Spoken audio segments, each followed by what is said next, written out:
Yuri. Tragic. I mean, what other types of yuri are there? Certainly not happy Yuri. That definitely does not exist. Happy Yuri in this timeline? Come on, man. Happy Yuri in this economy. Exactly. Oh, I just realized I still have the echoes. I mean, it would have fit for Core Keeper, so let me see what else I have for that right now. Man, I have like all my emails open because fuck everything right now. No boy. Do you want to play in French? We no.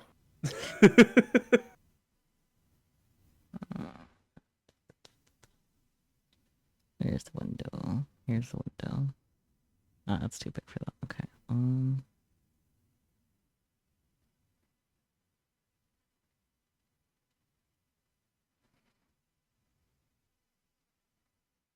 I'm pick English and see if I can change the window Now I'm just a size. little guy.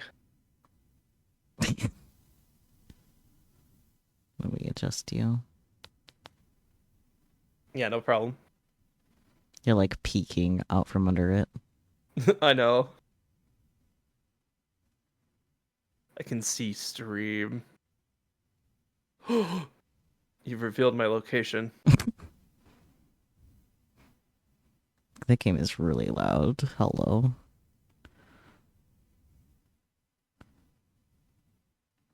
Pretty sure I'll figure it out.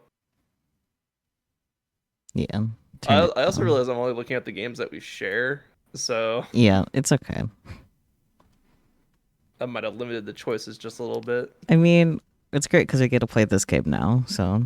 Yeah. I think I'll have to make a new capture. Not that. Because it's like a Yeah, it's a, square, but it's like not the same as the size as Hello Charlie, and I don't want to mess with that yet.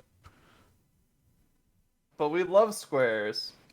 Well, yeah, but like I don't want to resize the Hello Charlotte square and fuck things up later. Oh, fair, fair, Yeah, fair. I can duplicate it and have it sized the way I need it though.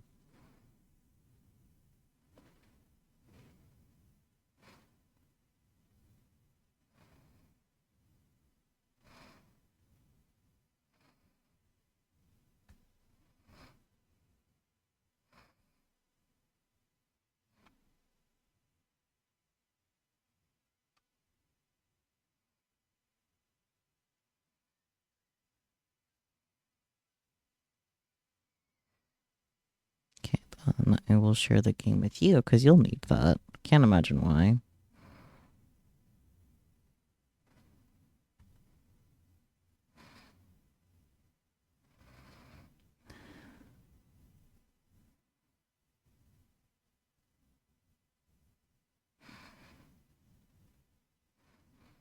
I really hate the new way. Like Discord has you pick windows. Yeah, it's not great. It's awful. 0 to 10. Stream attenuation strength. What the fuck is this? What? So I right click so I can mess with the stream volume, Mm-hmm.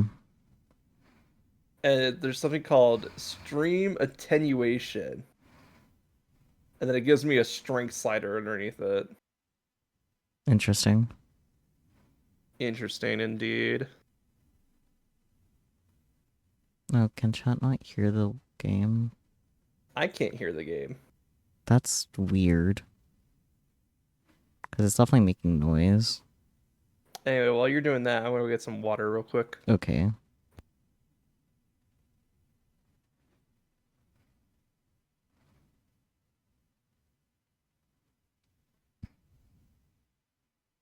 Hmm.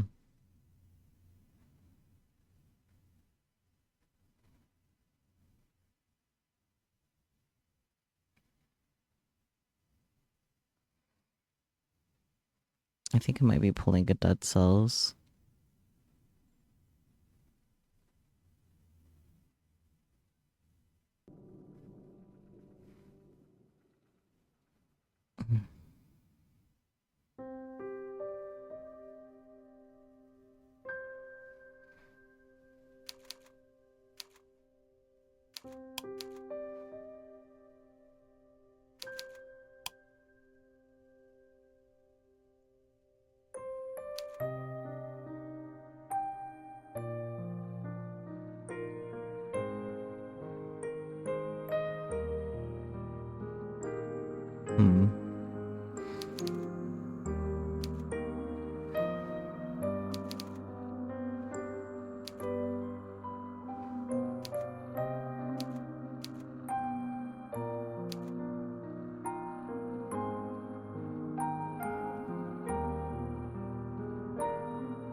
Hmm.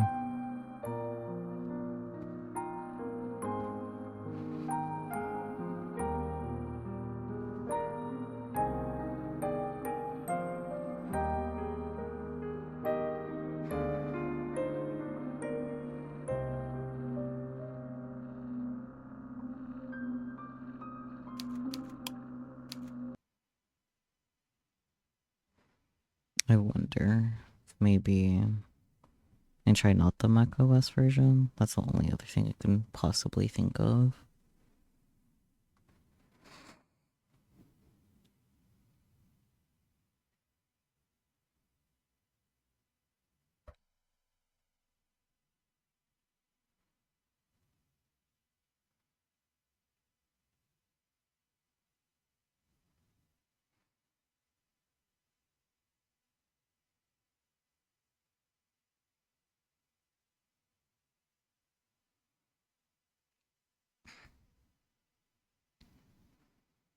Yeah, I'm on Steam.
Okay, that worked for that, so it'll probably work for. Yeah, okay, okay. Welcome back. Hello. Oh no, stream closed.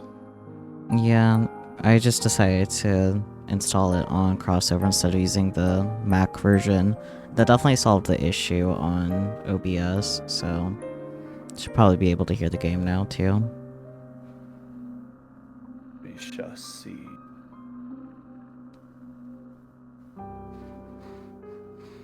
I can hear it. Yeah, okay. Has to do something with it being the Mac version then. That's my best guess. Fun. Yeah, because like I remember that we also had the same issue with Dead Cells, so Yeah, that was fun. sure, that's not the word I would use. I mean, text speed, auto delay.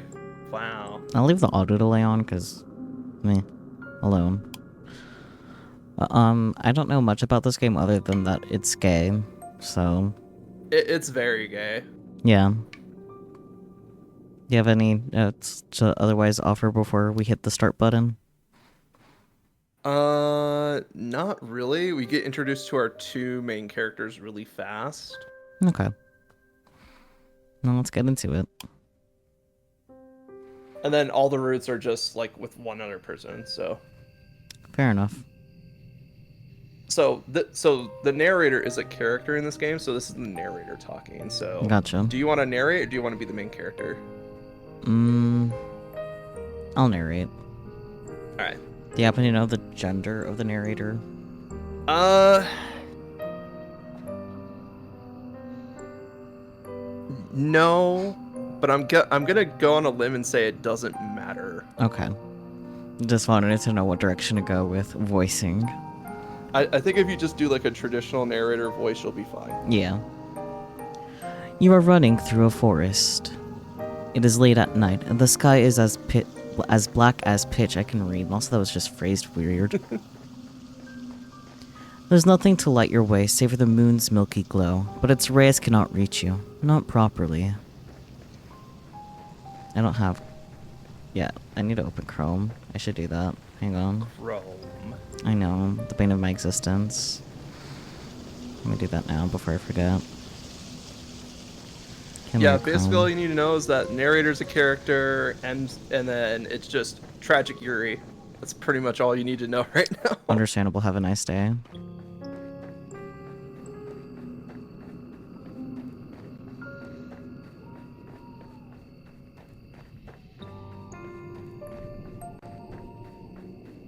I made sure I get some water for this because this is gonna be rough. I do have water on standby, fortunately for me. But I also still have things. Here you go. Don't forget to mute yourself on Twitch, you. Ah! Goodness. Okay. This, yes.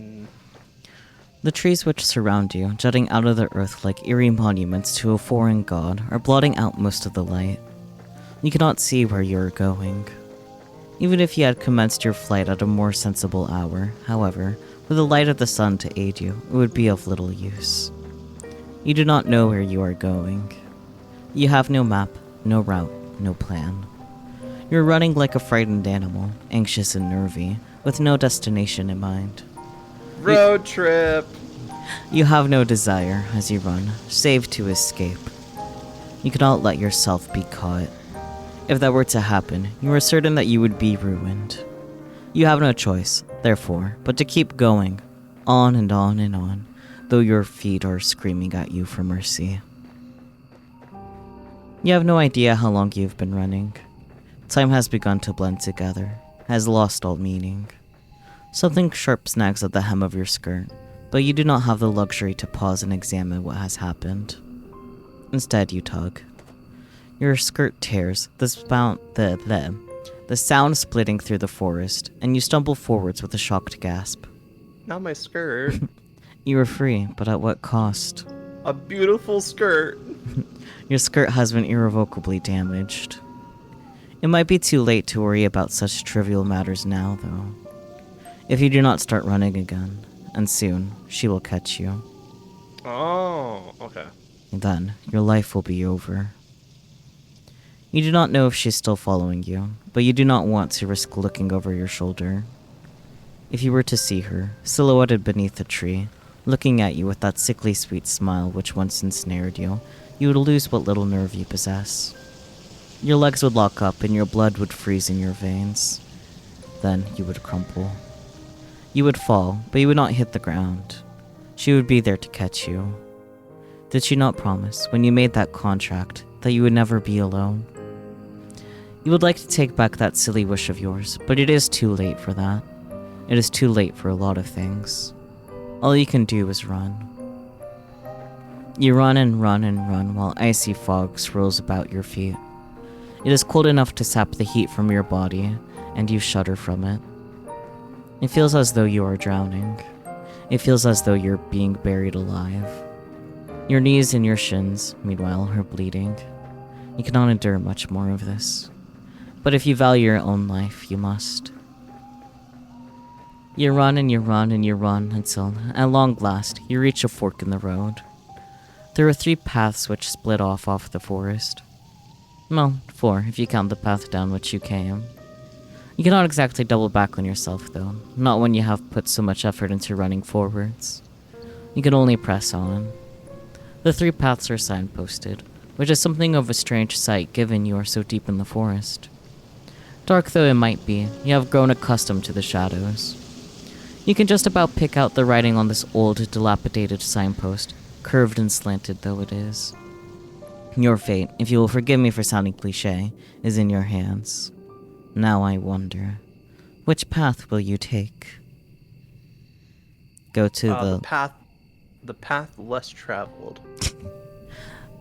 Go to the shore, the village, or the castle. Ooh. So yeah, so this game has 3 routes. Mm-hmm. As you can tell. Yeah. I'm pretty sure I've seen most of the castle route, Mm-hmm. or at least like the last half of the castle route. Mm-hmm.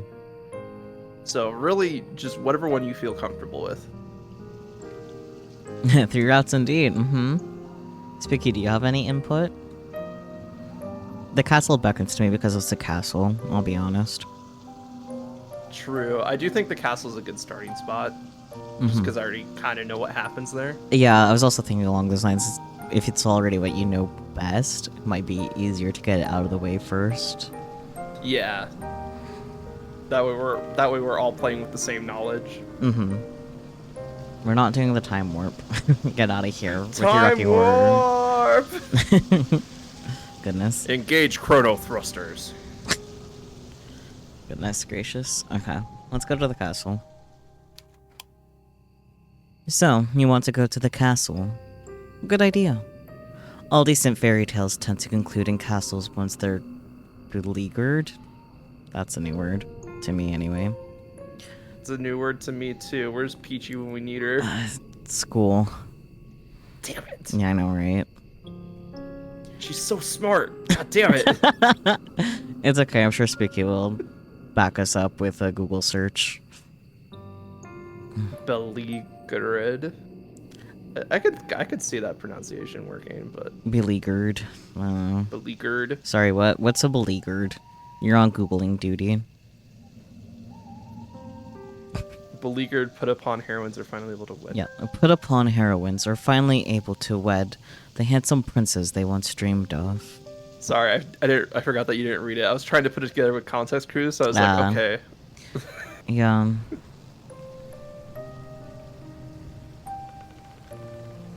Beleaguered put upon heroines. Interesting. I'm gonna look it up. Beleaguered. Yeah, beleaguered is how you pronounce it. Sweet. It means in a very difficult situation. Or of a place surrounded by armed forces aiming to capture it, or force surrender, or besieged. That's fun. Very fun. Oh, I think I've heard this word in like fantasy settings before, so this is Probably. good. Yeah. Though most people just say we siege the castle because it's Yeah, the easier. word more people are Mhm. easier. Yeah. Why bother trying your luck with the shore, which may very well be deserted, or the village, which will be full of dirty, barefoot peasants? Oh boy, peasants. It is far better to skip the suffering and go straight to the grand finale.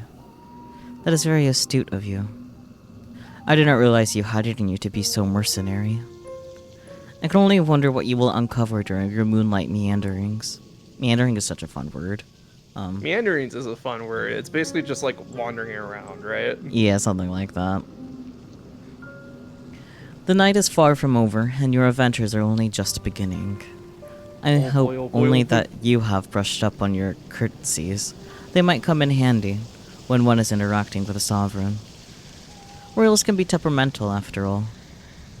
If you fail to treat them with the prerequisite amount of respect, you might come to regret it.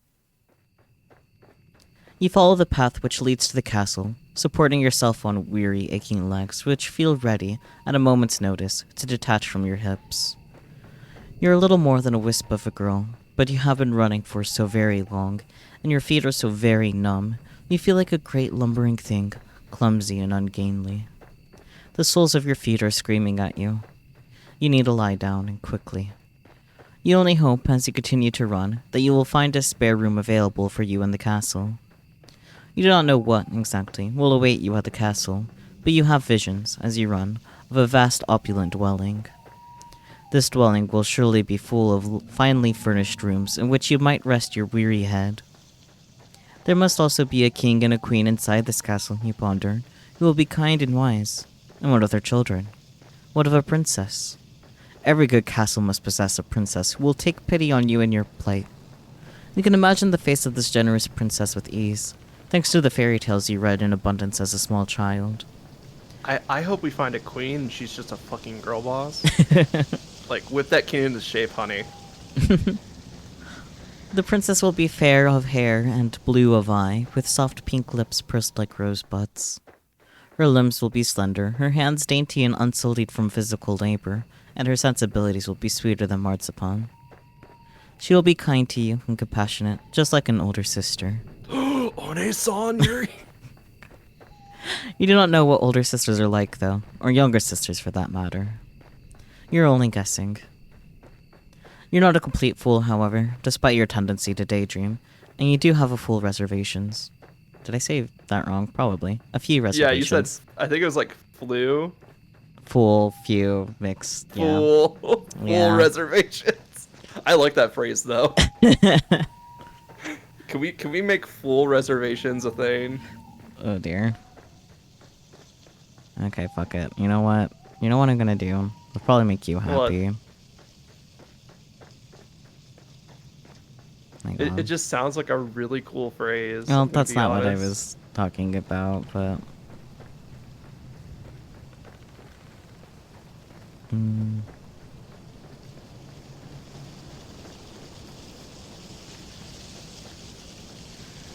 think that's what I want, yeah.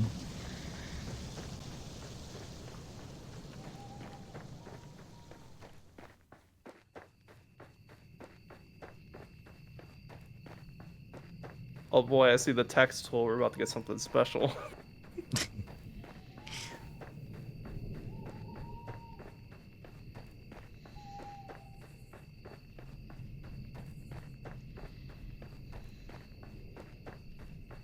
Okay. Waiting for stream to catch up. I made a reality. The counter isn't there, like, in chat. Let me Oh, the counter. see. Oh.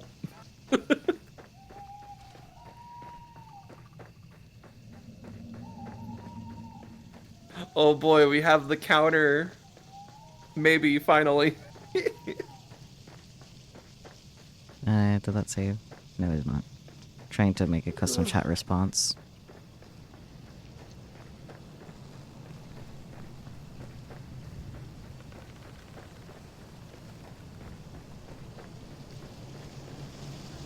Like, we gave you a pass for the first one.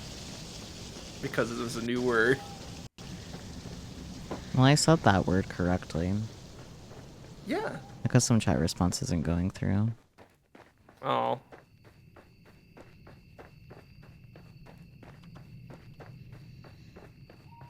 Well, it's definitely counting, but the custom chat response isn't going through. Damn. Alright. That's fine. It's counting, that's all I want. Maybe I can add something here. Hold on. So the counter on screen. Well, because I'm using BikuBot, so I don't know how to add that quite. Pickle, pickle, pickle, pickle, pickle, pickle, pickle, pickle.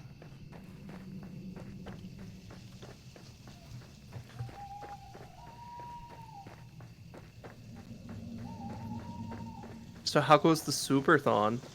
You know. I do know. But how is it going? Me. Me. Me. Me.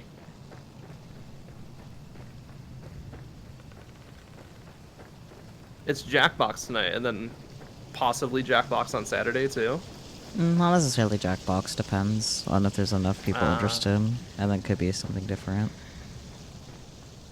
Okay, now that's working. Yay! I will reset it now, though. So it's gonna be at 0 now. Fresh start. Okay. Fresh start. New game, fresh start. Let's go. Goodness.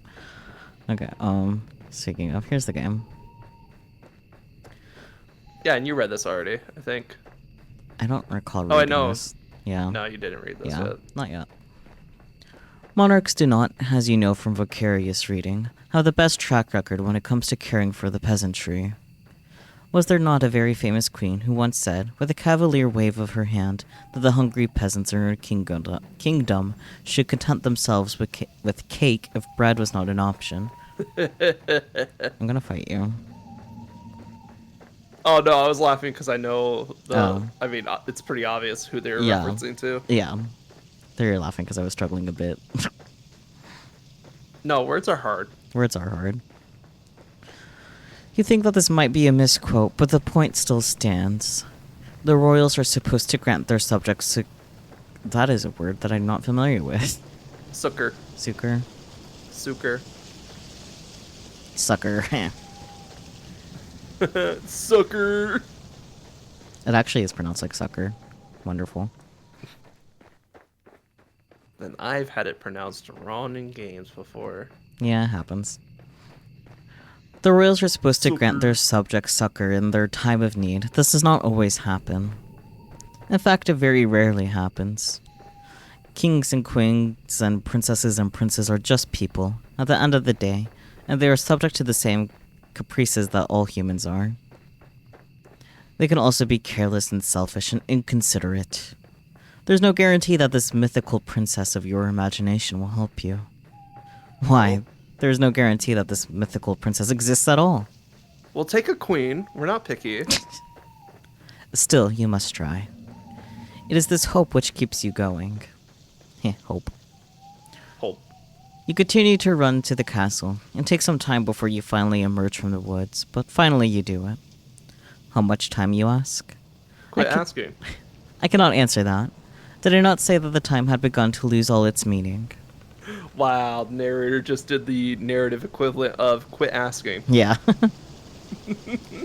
The forest is behind you now, at least, and all the awful nightmares which dwelt within it. It is still cold, though, and foggy, and very, very dark. The sun has yet to rise. You can see the moon boy. more clearly now, though, as it hangs above your head, round as any pearl, or orb, or crystal ball. The moonlight shines down upon the castle, which looms in front of you like a cliffside. The stone edifice of the building is imposing, and it drowns you in shadows darker than the depths of the deepest ocean. The castle's not at all dark, though, not like the night sky above it.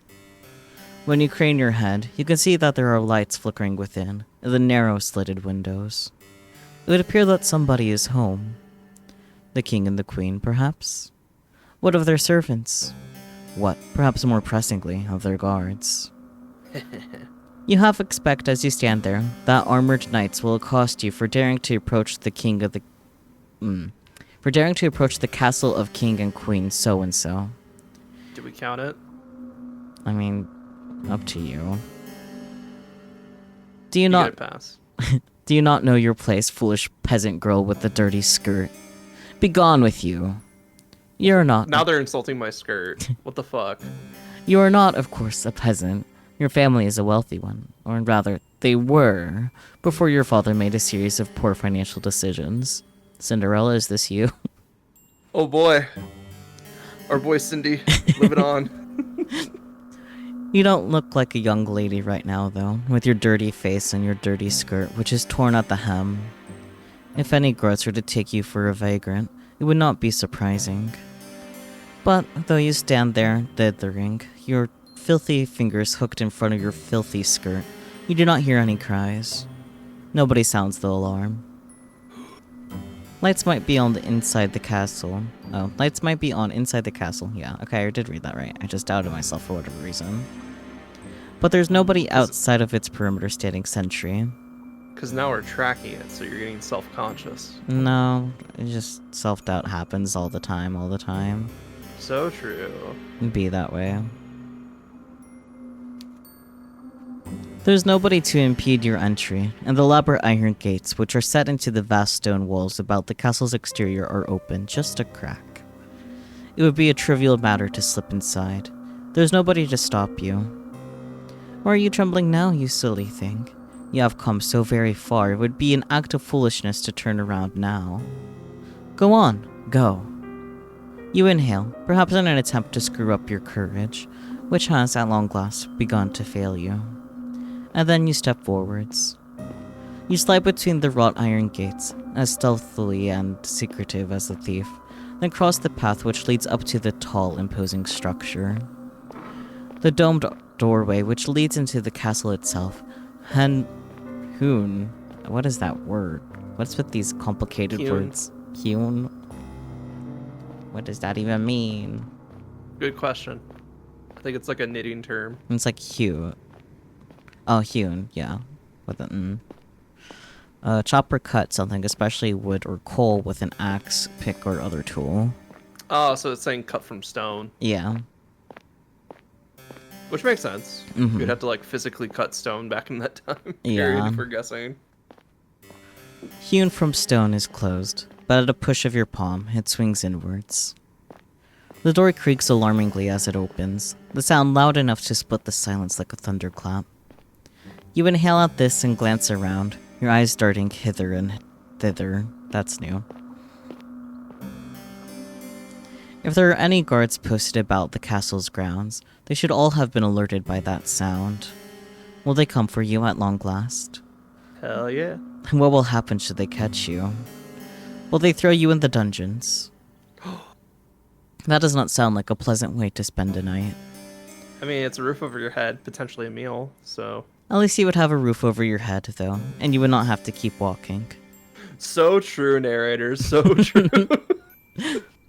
Your feet really do ache. You stand there for an indeterminate amount of time, your heart pounding a panicked, irregular rhythm at the base of your throat.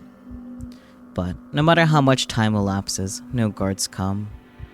You're thankful for your good luck, though it does make you wonder, where is everybody?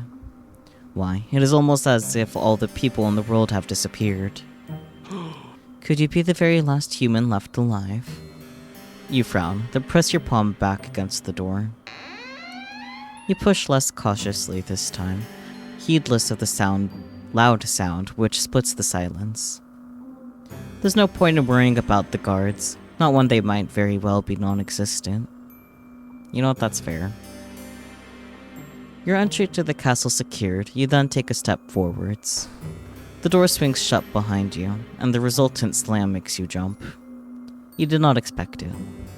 Your heart knocks against your ribs and, with wild eyes, you glance about. You're standing in a vast entrance hall made of stone, which splits off into any number of passages. At the very end of the hall, meanwhile, there is a large elaborate staircase, one which seems to extend to the heavens themselves. It is dark inside the hall, but there are numerous torches, set in sconces in the stone wall, which are aflame. They offer some relief from the shadows. You can hear the faint sound of the wind outdoors, as it moans against the castle's impervious walls, but you cannot hear any footsteps. You cannot hear any voices. You cannot, more importantly, hear any people. Maybe the castle is empty. If that is the case, though, then who lit these torches? A vampire. It is a curious conundrum. You muster up what remains of your courage, then cry out, addressing the empty hall in a timorous voice which fails to properly fill up the space. Hello, you say, your wides open. Is anybody there? Your voice echoes through the vast empty hall, but it is met, yet again, with silence. You cannot say you are too surprised, but it is somewhat disappointing. Not to be deterred, you try again and again, your voice growing louder with each subsequent attempt. No matter So how... it looks like we're narrating in first person, so I might have missed that. No, it's second person, because it's why it's you. Mm. Yeah. First person would be like, oh, I did this, type Yeah. thing. Yeah. Okay. Mm-hmm. No matter how loud your voice, however, it fails to reach any ears. If anybody is here, they do not seem to be particularly sociable. That, or perhaps they simply cannot hear you. Could they be in another room?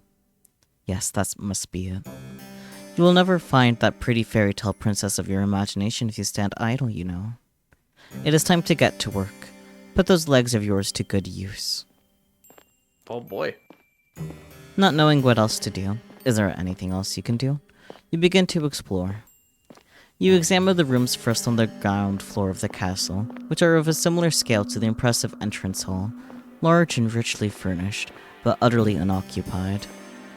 After some time of aimless meandering, encountering nobody save the ghosts of aeons past memorialized on portraits upon the walls, you muster the courage to ascend to the second floor.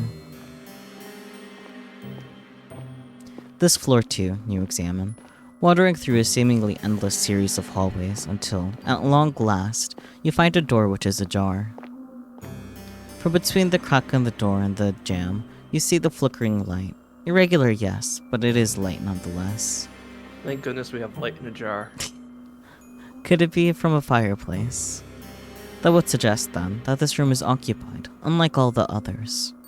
Perhaps the kindly princess you dreamed of will be awaiting you in this room. It is with a trembling hand that you press your palm against the door. You push it. Then you step inside the bedchamber, which unveils itself to you. Shyly, you stand on the threshold of the chamber, much of your courage extinguished, and gasp. The bedroom itself is gorgeous. It is a chamber so luxuriant, not even the shadows can obscure the fine craft of the furniture within it, nor the rich patterns of the walls. It is the girl inhabiting the chamber, however, who truly takes your breath away. Oh, she's cute. She is very cute. Sitting upon the velveteen sheets of the towering four-poster is a girl in a sumptuous red gown who seems to be of a like age to you. You do not have a clear view of the girl's face. Her head is bowed, her gaze directed downwards at her lap. You could tell from her hair, however, and from her slender calves, which protrude from beneath the hem of her dress, that she is very pretty. The girl's hair is golden, just like freshly cut wheat, but it is the red of her dress which truly captures your attention. She is so striking you cannot look away from her. Oh. Okay. The girl's not alone in her chamber either. She has a companion, but this companion is not half so endearing as she. Oil painting doll jump scare. Yeah. In her lap, perched upon her velvet skirt, is a doll.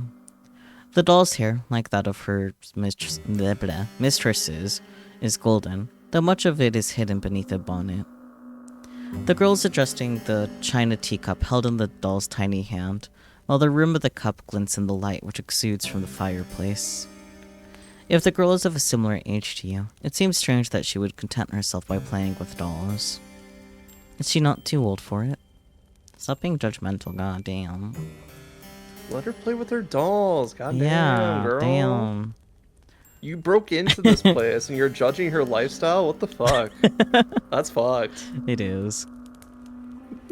This girl would be more at home, you decide, at a ball, wearing an extravagant gown, speaking with wealthy noblemen, perhaps even princes. She should not be sitting in what you presume is her bedchamber, adjusting a teacup in a doll's hand. But you're not afforded much more time to stand there, marveling at the girl, because she turns. She raises her head. Then, her eyes meet yours. You thought the girl pretty when first you observed her, sitting on the edge of her plush velveteen bed, examining her doll. Now, she's looking at you. However, her face illuminated by the flames in their grate, you can see that you were mistaken. She's not just pretty, she's beautiful.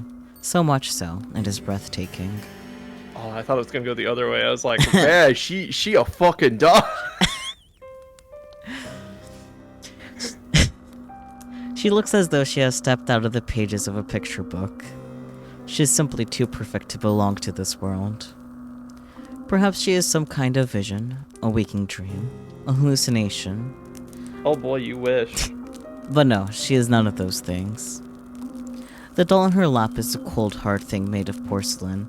It is unflinchingly, reassuringly real. If she were a mirage, surely she would not be able to handle physical objects such as this. Unless it is the doll, strange, though. The doll is also a hallucination. The doll is also part of the mirage. The doll, though immaculately made, looks oddly imperfect when compared to the girl who is holding it. She is so startlingly beautiful. She even puts man-made representations of feminine charms to shame. The sight of her makes you feel rather weak. You always have. Honey, that's the exhaustion. You always have had a fondness for fair maidens, haven't you? You're rather hopeless when it comes to them, even worse than a knight errant from a courtly legend. Your aesthetic appreciation is not particularly ladylike, but, well, it's not every day a girl encounters an elegant beauty like this, attired in red, illuminated by the firelight. I suppose I can forgive you for this rudeness, as too can the girl. She does not seem to be the type to hold a grudge. Oh, finally I get dialogue. God damn. That took a while. Oh, Oh, the girl says, in a voice that's surprisingly enough far less refined than her appearance. it's good to see you. I've been waiting. Has she? That is news to you.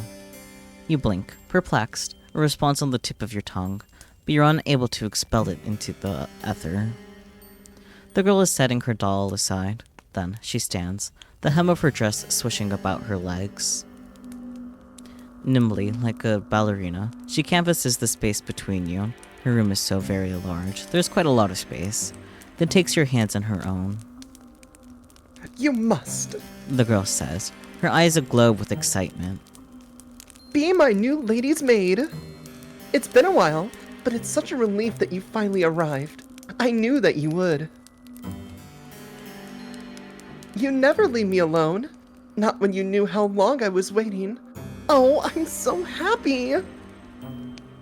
The girl's good mood is contagious, so much so you find yourself being swept away in it. You're tempted to accept any identity she might press upon you. You have never been a maid before, but you might not mind being this girl's maid. She does not seem like a poor mistress to serve, not if she is always this kind. You cannot mask the confusion, however, which flickers across your face. You are not a good enough actress, and in any case, this is all happening too quickly. Why, you barely know this girl.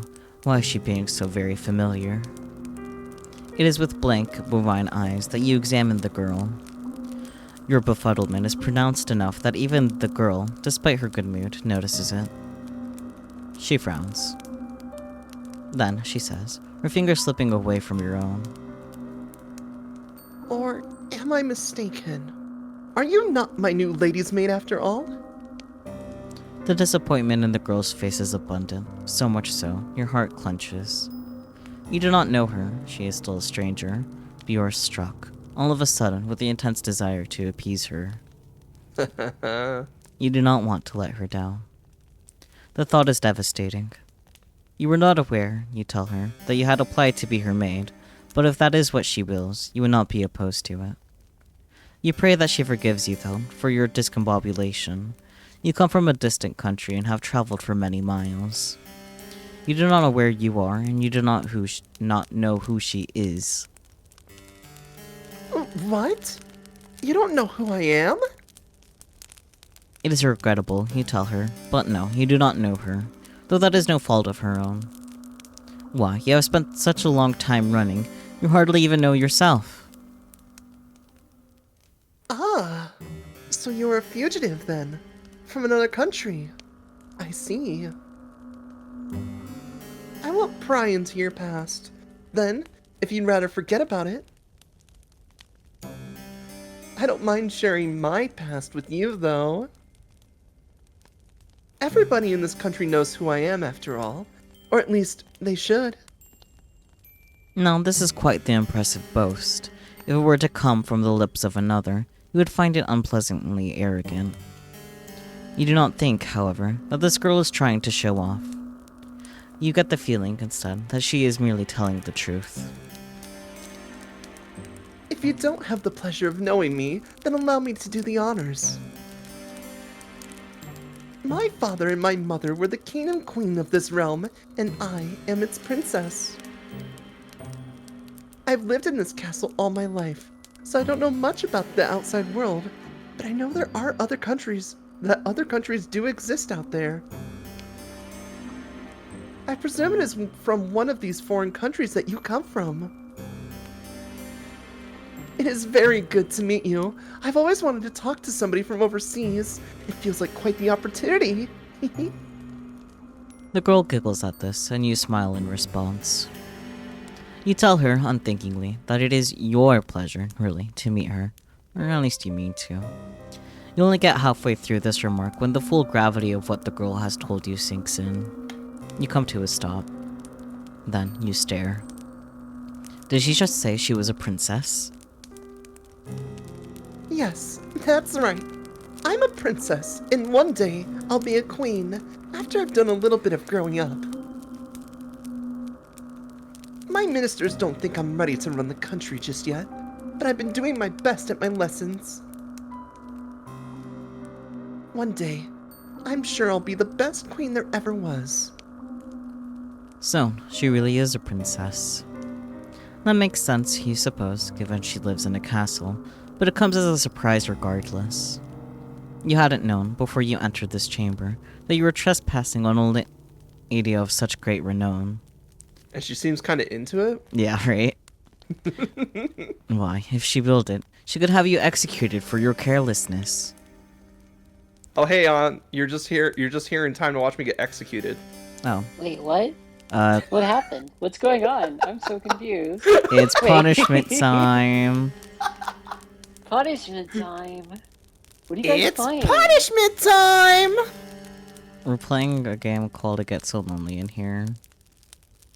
Or just, it gets so lonely here. Something like that. I see. You guys have to oh, be yeah, tiny. I see the little window there. Yeah. Wait, are you guys live? Yeah. Yo, it's subathon. We're in the live channel. I even have the status of the channel Yuri VN. Toxic Yuri. I don't know, I just saw you guys in here and I'm just like, hello! Well, you're just in What the time for the fuck's going Toxic on? Yuri. Alright, Toxic Yuri! Let's go! Unfortunately, there's only like 2 characters because it's like the narrator and MC in one, and Yeah. then the princess here. Ah, okay, I see. Yeah, I need myself a toxic girlfriend. This seems like a good idea. I'm not sure about that. No, I mean, she's gonna be don't, queen right? one day. That is the last thing I need. I don't know. She might be queen someday. That's a pretty good step. So fair, so fair. Goodness gracious. All right. So where were we? Well, I wanted to make sure if Aeon actually does want to stick around for this visual Yeah. Do you want to novel or stick not. around or? I want to see someone get murdered. Is that Well, what's happening here? I don't know. I mean, so far we broke it into this castle after running in the woods, and then we met this princess, and so far she's the only person we've met here. Ah! So kind of like Slay the Princess. A little Yeah. bit. The writing Got style it. is very reminiscent of that too. Yeah, people basically were playing this to get ready for the new update for Slay the Princess. Nice. Alright, yeah, I wouldn't mind sticking around at least for a little while. Okay, let me. If you guys don't mind having me. Yeah. No, don't mind. Just gotta adjust you guys to fit on the screen better. We're also No, live, I so we must might remain interact large. with the chat. I must remain the massive. I mean, you guys are Don't actually do that. tiny right now, so.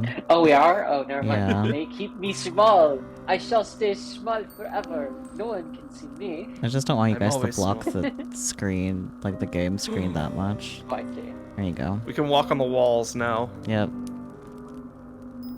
Walk on the wall. Yeah. I didn't There's a lot of invent room. anti-gravity boots yet. I was working on that. How'd you guys know? Goodness gracious.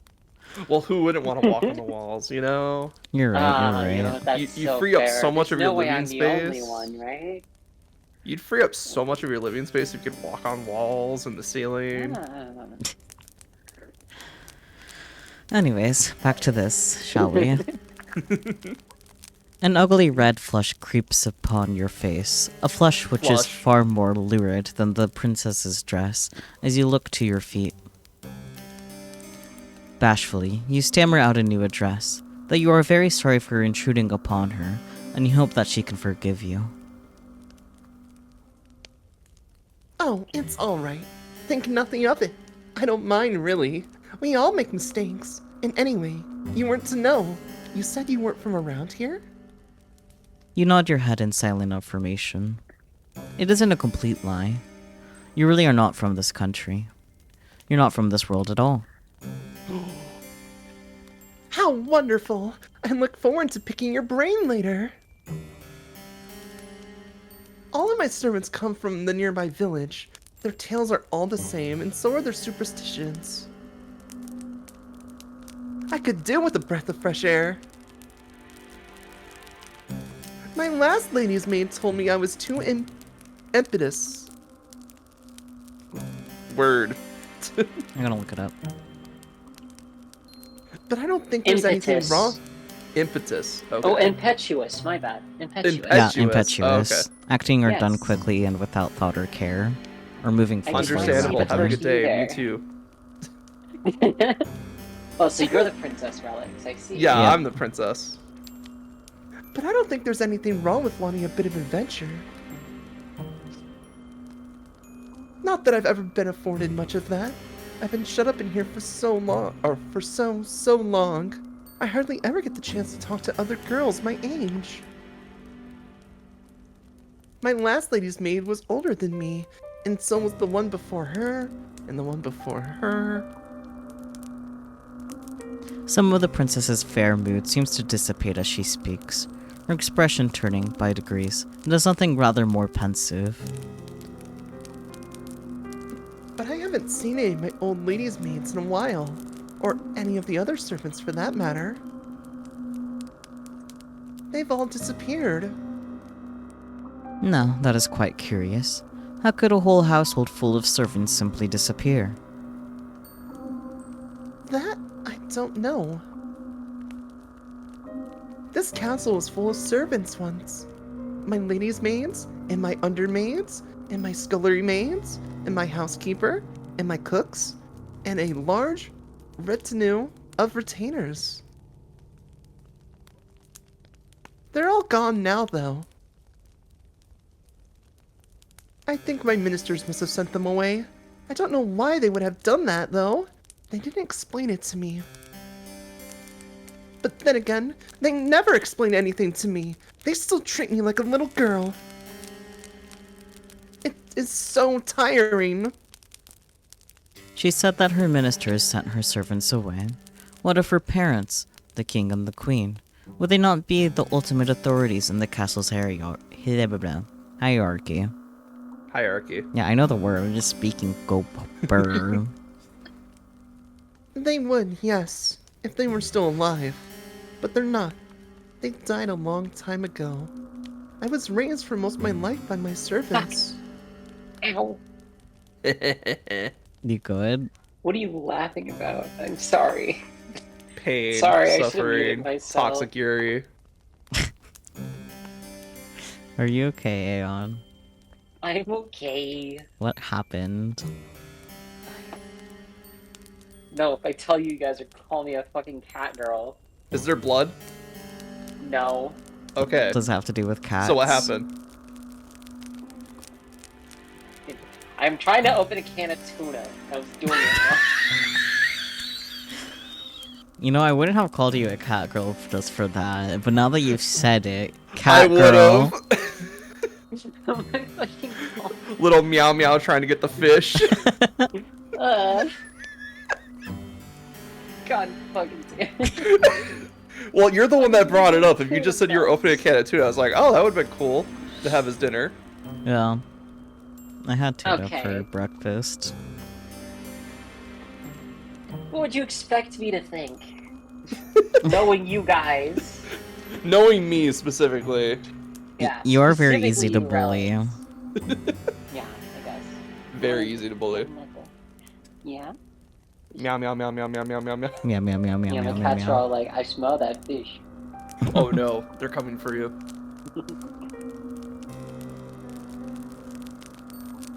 Alright, anyways, continue your guys' game. Now that we checked in our local cat girl. Mm-hmm. Oh my god.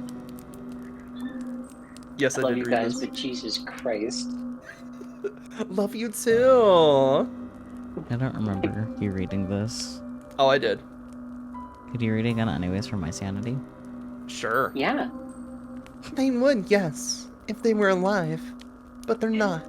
They died a long time ago. I was raised for most of my life by my servants. And then right in the middle of servants, Aeon went, fuck! Right. Thank you for jogging my memory.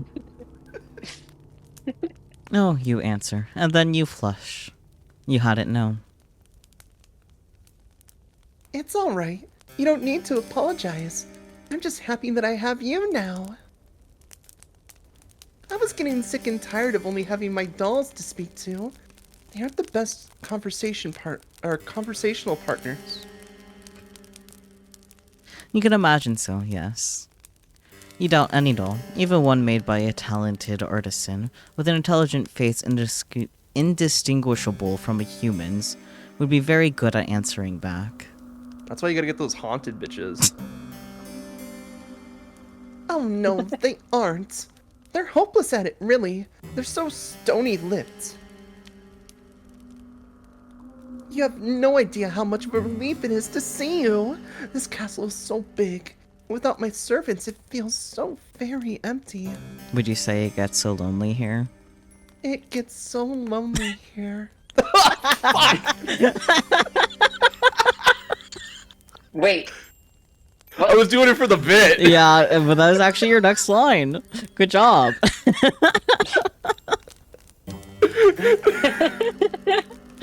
That's a good one. That caught me off guard. No, Aeon, this has been like a constant. Like, this was Taisho X Alice the entire time. We were always predicting the next line Yeah. as a bit. No, you motherfuckers. Oh, the cats are attacking. Yes, they want my fish. Well, My fish. you know what you gotta do? You gotta take them to the back alley and fight them. I am not a... Even if I was to be a fucking cat, I would not be an alley cat. Why? They're tough. I'm not... I'm... out of here. Have you met me? Do you know me? I'm a little Yeah, bitch. you're more like the big Persian cat girls. Do you want to do a God. proper read of this line, by the way, Relix? Oh, sure. It gets so lonely here. No, that is an interesting turn of phrase. It's like it's the title of the Indeed game. it is. It catches inside your head like a burr. Have you heard it before? Hmm. You do not have much time to ponder this, however, because the princess is speaking anew, in that curiously conversational manner of hers which does not seem particularly princessy. Maybe she learnt how to speak from her servants. That would explain why her consonants are so unrefined. Oh, but listen to me yammering on again. It's a bad habit. I really must put a stop to it. You're probably tired, dear one, from your travels. Would you like me to show you to your room? Yes! The princess announces, before you can say anything in reply. I think I'll do just that. I might show you a bit around the castle first, though. It's like a maze in here, and I wouldn't want you getting lost. You'll be staying here for quite some time, after all. The princess then hastens to take you on a tour of her home. Fortunately, she does not show all of the rooms in her abode, and neither does she offer overly long descriptions as to what the few rooms she does show you are used for. Now we're not here for the 3-hour tour. She does, however, pause by I the... am. You are. You're here for a 3-hour tour. Where is it? I Ah. want it. Oh, goodness. She does, however, pause by the kitchens, whereat she offers you some what? Victuals. Victuals. Where are there? It's food. Is it now? It is food. Nah. I'm not sure if it's a specific type of No, food or it's just like... food or provisions. Yeah. Interesting, interesting. Too many Again, new words. it's one of those words that you only see a couple times, but when you do see it, the writer knows their shit. Fair enough. Once the growling in your belly has been satisfied, the princess then resumes her journey. She leads you down a dark, twisting hallway, and up a series of equally dark, twisting steps until she arrives, at long last, before a door. The princess pushes this door aside summarily, words hard, thus permitting you entrance to a small, humble bedchamber. Words really hard, dude. I mean, they're throwing a lot of big words at us. Yeah. This chamber is... Oh, you know this one, right? Do you want me to fight you? Maybe. This chamber is not half so opulent as the grand bedroom in which the princess resides, with its resplendent four-poster and its richly patterned wallpaper. This room's ceiling is not as high, and the singular bed shoved against the wall is thin and narrow. The walls are unassuming beige, and the floor beneath your soles is of warped wood. It's old. There's a malodorous scent too, which hangs in the air, one of disuse and general decay. You get the feeling that nobody has slept in this room for quite some time. That might explain why it feels so very cold in here. Though, if the princess's tour of her castle has taught you anything, it is that it is Get outta cold in here. every Go. room in her abode. Go! Sorry. Fighting with the cat still. Yeah, they fucking knocked my food on the fucking floor. Now I have to make more. Oh, The struggle. It's gracious. more tuna. Now, here we are. I'm The gonna mute final myself stop of our tour. Have fun with that, Aeon. Should I do that line again? Yes, please retake that line. All right. Now, here we are. The final stop of our tour. This'll be your room, dear one. I hope it's to your liking. The princess, despite her exalted status, looks somewhat uneasy as she observes you, her eyes upturned like those of a loyal dog's. Is she concerned about your reaction to this room? Aw. Perhaps she is afraid that you will turn your nose up at her kindness. For a princess, she is awfully eager to please. This unexpected contrast between the princess's lofty title and her ingratiating attitude makes you smile. Ingratiating? I don't know, words, hard. Where's That Peachy? one's a weird one to me too. We need Peachy. The room is rather scanty, yes, when it comes to its contents, but it is more than passable. It's a bed and a roof. What more do you want? And you got food. True. It was ingratiated. Ah, that makes sense. Mm. Yeah. Sorry. You're fine. No, thank you. We don't know back words. to the demon. I go back to the void now. Good luck with the cats. Yeah, have fun in the alley. Not in an alley. It has a roof and 4 walls, and though it is cold, you fancy you will feel warmer once you have slipped beneath the bed's sheets. The room is not quite so fancy as your dormitory at the conservatoire, and neither is it so large, but it does have one glaring improvement over your previous lodgings. You will not be expected to share it with anybody else. Oh, hell yeah. We got our own room. Let's fucking go. There's only one bed in this room, and this bed is to belong to you. You think that the peace and the quiet will do you a world of good. You tell the Please prince. sleep better. You tell the princess as much, and she smiles. That's good. I was worried you wouldn't like it. I know it isn't much to look at, but it's one of the nicest servants' rooms we have in the castle. Most of the maids sleep beneath the roof in this teeny tiny room, which is all cramped. There's 10 beds up there, and they're so close together there's barely any room to pass between them. I thought it was perfectly ghastly when I saw it the last time I went up there.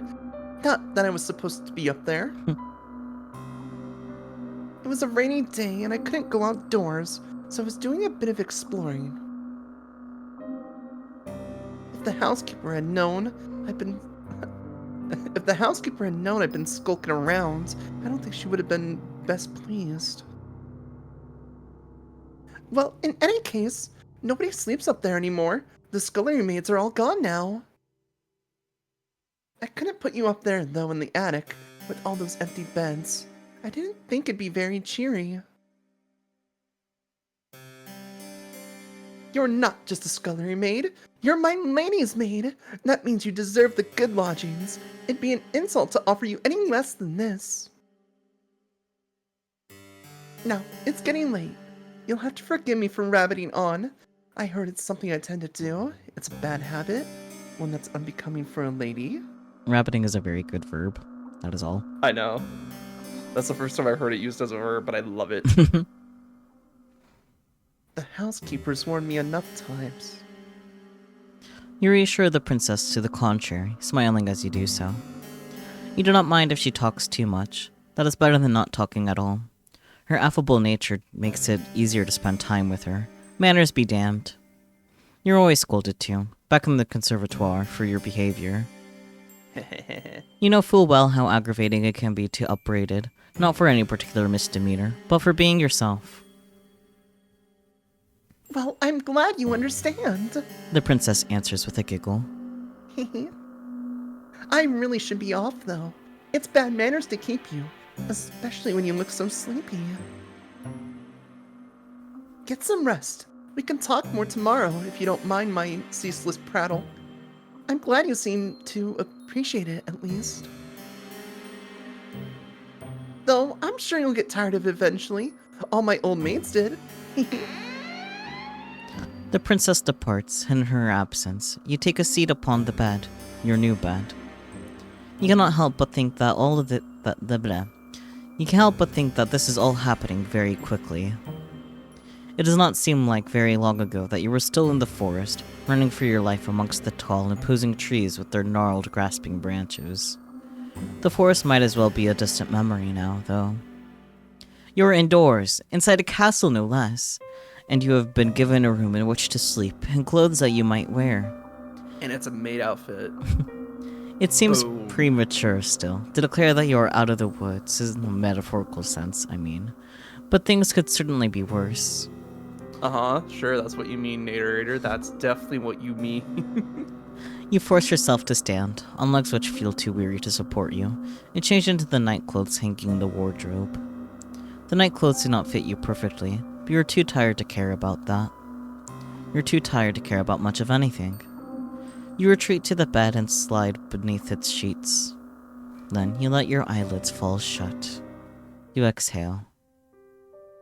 And lulled by the breeze which blows outdoors, you fall asleep. You're so very tired. Your sleep is a deep, dark one, darker even than the furthest abysses of the nighttime.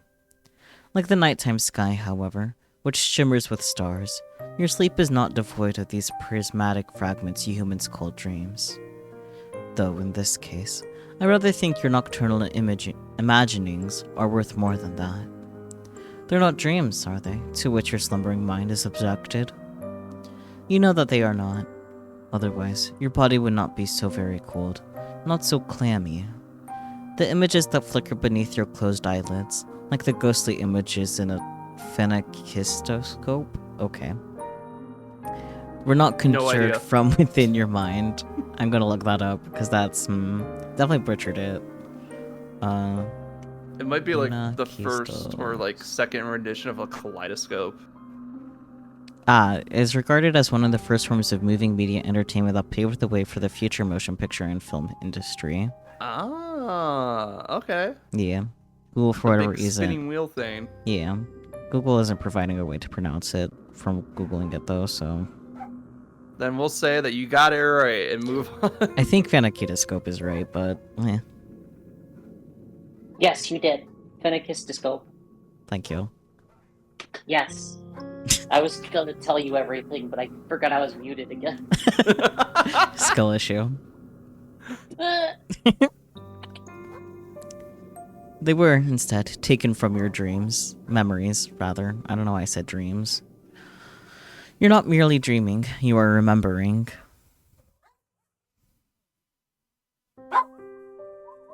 I'll let the dog have his moment. Yeah, exactly. I guess in fairness to the dog, there are a bunch of other dogs barking outside as well. So it's a bark contest. Well, that's good. It's not good. Get that pack mentality going. Get the weekly howl going. Please no. When the apocalypse happens, they'll work together and you guys can make yourselves a little dog army. Uh-huh. Oh no, Yeah. if there's an apocalypse and dogs are barking, I'm moving away from the barking. Anything that has like hearing will hear them and just go straight for them. Yeah, that's fair. I guess it depends on what the apocalypse is. If it's a zombie apocalypse, then... I mean, they still might go towards like sound. Really depends on the type of zombie. Depends on the game settings. True. Game setting. I like that. Game setting. You remember the girls who slept in your dormitory, and how they always hastened to use the shower first, so you were last for breakfast. You remember how, when you finally did arrive at the dining hall, the most desirable morsels had already been snaffled up by the girls who got there earlier. Just Snaffled eat is a before you good... shower. Easy. Snaffled Like, is a good verb. Snaffle is good. You struggled, too, to find a seat once you finally did get your hands on some food, because nobody ever wanted to sit with you. You Alright, did come into the word snaffled. You missed a lot of other words, Peachy. There were so many words, Peachy, we actually had to Google them. Yeah. Thank you for the daily offering. The only word we haven't come across right now is defenestrated. Yeah, but we know that one. We wouldn't struggle with that. So true. You were in class doing stuff with words? Shocking. Anyways. Words. Words. Can we remember one of the words that Peachy missed? Nope. Memory bad. We're like, ah yes, we learned words and I don't remember a single one. We learned words. If I saw them again, I'd be able to tell you what they mean. yeah. But Oh, we got like vitriols, but I knew what that one was. I don't know, man. I read It this. was food. We just had it. Right, that one. The other girls all acted like you were a leper, save for when they wanted favors. They never asked for these favors, mind, for why would they? To them, your father's prestige did not matter. They were all wealthy ladies too, many of them wealthier than you. When everybody has the airs and graces of a princess, how is anybody supposed to stand out? You stood out the least in your class, perhaps because you were one of the smallest, the frailest, the sickliest. You always came down with colds in the winter. Your poor health did not stop the other girls from treating you as a servant, though. Well, they remember that you existed, of course. It was your lot in life, as you dwelt within the stone walls of the conservatoire, to carry school bags across the field like a pack mule. Then, come the evenings, the girls in your dormitory had you sewing on missing buttons and ironing out the creases and wrinkles in their uniforms. Cinderella, Cinderella. If there was an odd job that needed performing, you would always be asked. But these girls did not ask you. That would have been too civilized. They ordered you instead, and as they ordered you, they laughed at you. They laughed and they laughed and they laughed. The laughter hurt, but it hurt considerably less than the kicks did, and the slaps and the pinches. Once, during an embroidery lesson, one of your classmates had an accident with her sewing scissors. Skill issue. She stumbled, or at least she pretended to, and before you knew it, the silvery blades of those scissors were embedded in your left palm. Oh. Ooh. Ah! No! Oh, That's rough brings because poor memories. as someone who got bored one day and just started poking at their hand with a fork, I still have 2 marks on my hand. Nice. Oh, I was chased up a pole and had a freaking, oh god, had one of those, like, little fucking, like, twisty metal parts at the top go right through one of my hands. Ooh. Are you sure you're not a Yeah. cat if you were chased up a pole, by the way? It was a fence, there was no other option. They Oh, had me okay. surrounded. Okay, I thought you were talking like a flagpole scenario. I was like, why is there sharp bits at the top of the flagpole? But no, if it's a fence, that makes sense.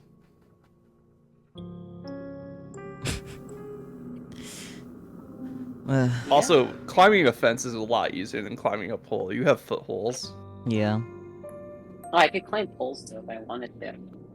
Oh, Thankfully, absolutely, I believe it. suffered no loss of use of set of hand.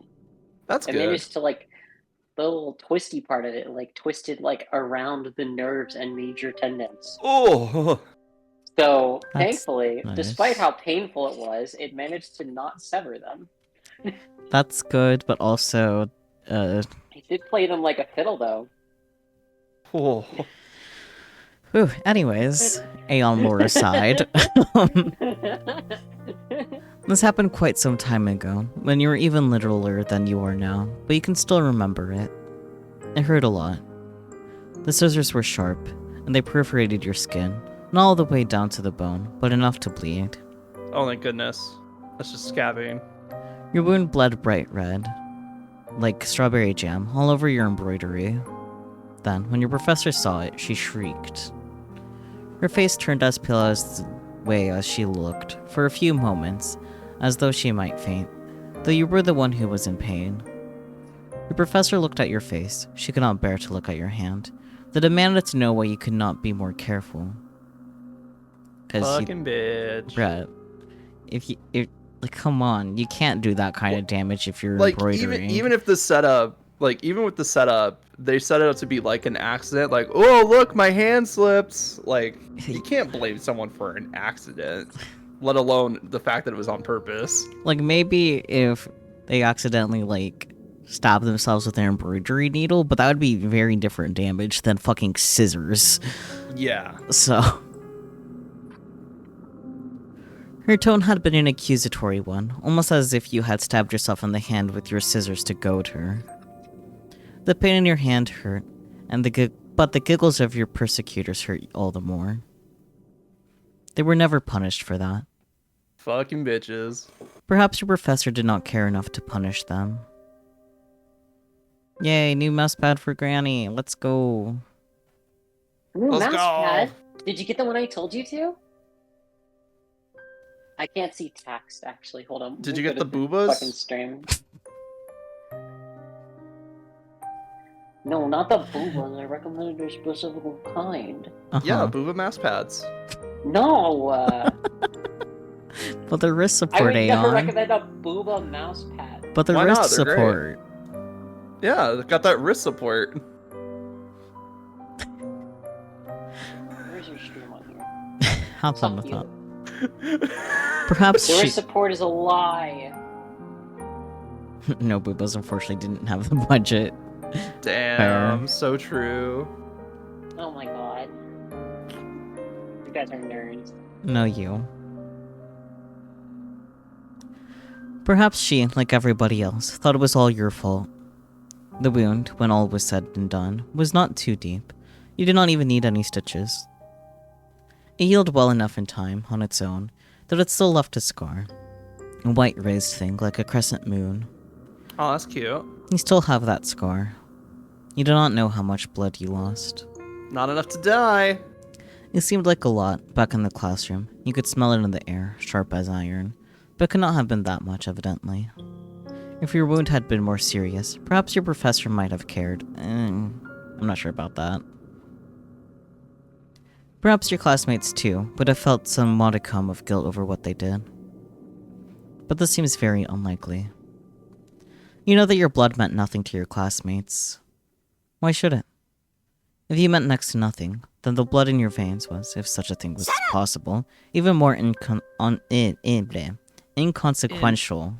I know the Yeah. word. Thank I you knew for you the knew this one. resub, Aeon. Yo, 8 months. Let's go. I forgot I was subscribed, to be perfectly honest. Nice. Did that add time to the timer? It should've. If it didn't, then fix it. Well, that's why I'm asking if it added time. I don't know. I'm not paying attention. It did. I just saw the thing pop up on my screen. It did. Okay, cool. I'm so glad I'm multi-streaming on YouTube because I can just, like, go back easily. Yeah, because YouTube has incredible Okay. delay. Well, a little bit of that, but also, like, I can, like, literally, like, scroll through the stream like a video. Oh, right. I forgot they have that feature just enabled Yeah. by default. That's really good. Mm-hmm. Very helpful for timer things. Because, like, in Twitch, you have to go to, like, the actual video. Yeah. Even if it is live. Yeah. And even then, like, if you are live, you can't necessarily click on it. True. You have to get someone else to do it. Mm-hmm. Anyways. That's why having paid mods helps. Too bad none of us can afford to do that. Yeah, I wish I could pay my mods. Like, at least in the form of, like, just a sub, but I can't afford that right now. I hope to someday.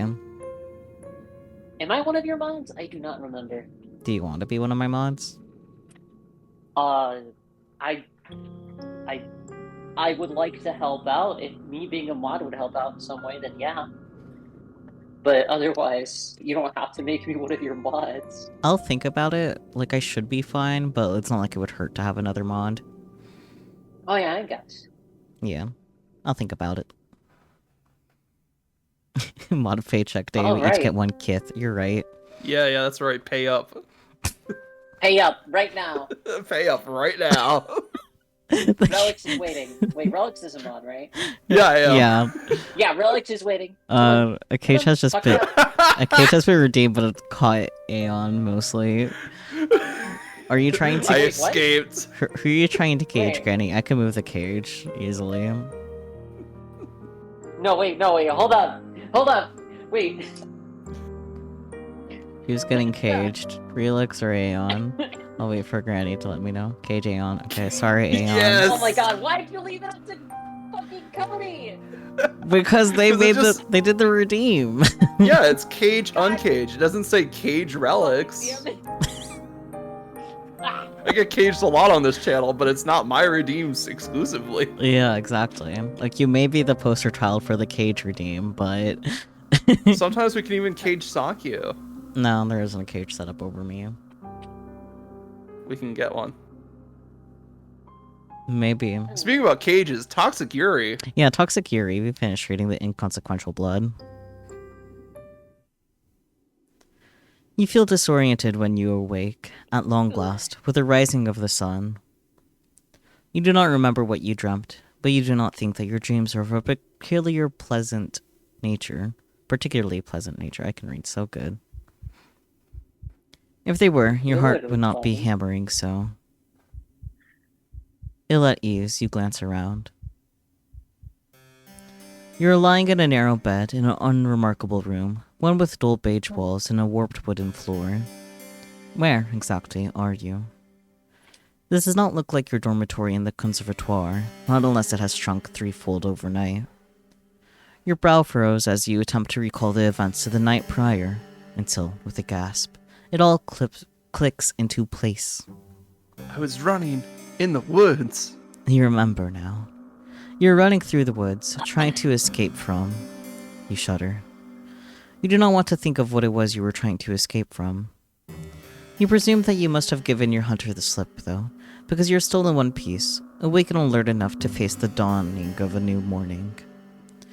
You still have all of your limbs, and your facial features appear to be in the correct configuration. That is Good. that is more than enough to be getting along with. I always hate it when I wake up in the morning and my facial features are in the wrong configuration. You look to the foot of your bed, then blink, bemused at your discovery. You can see, lying upon the sheets, a garment, 2 garments actually, of black and white, folded into a neat white square. I know what these are. What could that be? A maid's outfit? If so, that would not be too surprising. Yeah, the lighter one is for morning into afternoon, and then the black one is for like afternoon. Evening. Yeah, the evening gown. You can now recall your visit. Uncage me. You can now Well, recall... First get 5,000 points. I have 5,000 points. Then do it. Am I allowed to unthink myself? Is that even how that works? Oh, I mean, that's fine. I just don't know. I think there's a timer on it. Yeah, you have to Yeah, wait there is. 6.5 minutes. fucking damn it. I'm gonna forget. Yeah, it's okay. I know, that's the best part. You can now recall your visit with the princess the night prior, and her assertions that you must be her lady's maid. Well, if that is the role she wants you to assume, you have no qualms with it. It is far preferable to the other role you played last night, that of a startled quarry running from its pursuer. You press your fingers against the humble maid's attire. It feels surprisingly soft to the touch, not coarse like you expected. These She got clothes... us the fine silk. Let's fucking go. These... Bro, she got the good shit. This ain't no Etsy fucking $10 cosplay. Alright. These clothes are rather fine. Did the princess put them there? If so, that is all the more reason to wear them. You're not churlish enough to deny her hospitality. You rise from your new bed, then undress yourself, unbuttoning the front of your plain white nightgown and setting it aside. This Oh, now it's yours. Last night it was some random piece of cloth you picked out of the wardrobe, and now it's yours. Wow. This task accomplished, you then clad yourself in your new attire, black, white, and eminently sensible. You feel very far away from the girl you once were. Your face might be the same as always, but something within you seems to have changed. That's called toxic yuri, baby. Oh my god. You're no longer a student, not as long as you mean to reside within the princess's castle. You would far rather be her servant. So true, bestie. Assured of your newfound identity, you retreat from your chamber, then make your way to your mistress's bedroom. The castle is a large one with many, many rooms, and many, many hallways to connect them, and for a brief while you find yourself horrendously lost. You cannot remember where the princess's bedroom is. You're beginning to feel rather disoriented when, to your relief, your eyes snag upon a stairwell which looks rather familiar. Could this be the way? You ascend these steps, your footfalls cushioned by the plush carpet which lines them, then find your way down the very same hall you traversed the night prior. If your memory does not fail you, then the princess's bedroom ought to be. Yes, it is here. You rap upon the door but receive nothing in the way of a response. Is the princess still abed? You wonder briefly whether you oughtn't wait until she has risen of her own accord. But no. The sun is high in the sky, and it would seem a shame to let the princess sleep through the day. You ought instead to rouse her. That seems like the sort of duty a lady's maid should attend to. You enter the princess's bedroom and glance about. Her room looks much the same as you remember it from the night prior, though the ceiling seems even higher when viewed in the... Wayne? Okay. Morning's light. You can see, now that there are fewer shadows to impede your view, how very opulent your young mistress' abode is. Peachy says Juan is correct. Okay, what does Wan mean? Because I'm just thinking dog noise in Japanese. Apparently Wayne is what the moon does. Yeah, that makes sense to me. But what is Wan? Wan. Is it like the sun version of what the moon does? I just know for a fact it's the onomatopoeia for barking in Japanese. Juan. Starts wanting. Starts wanting.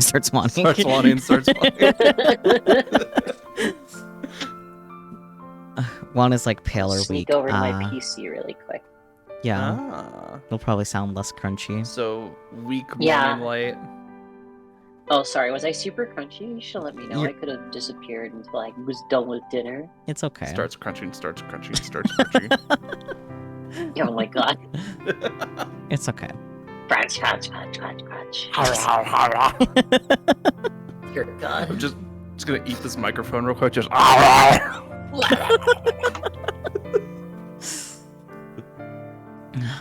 Her armoire is large and imposing, as is the grate in which she will be expected to keep a fire lit up during the nights. The princess herself, meanwhile, is curled on her side beneath the sheets, looking rather less grandiose than her title would suggest. She is attired in a nightgown adorned with frills, and her hair is split across her pillow like spilled gold. Cute. In her slender arms, meanwhile, held to her chest, is a doll, the very same one she was cassetting last night. You suppose this doll must be her favorite. Idly, you wonder what the doll's name is, though you do not suppose it matters all that much. It is time to wake your mistress.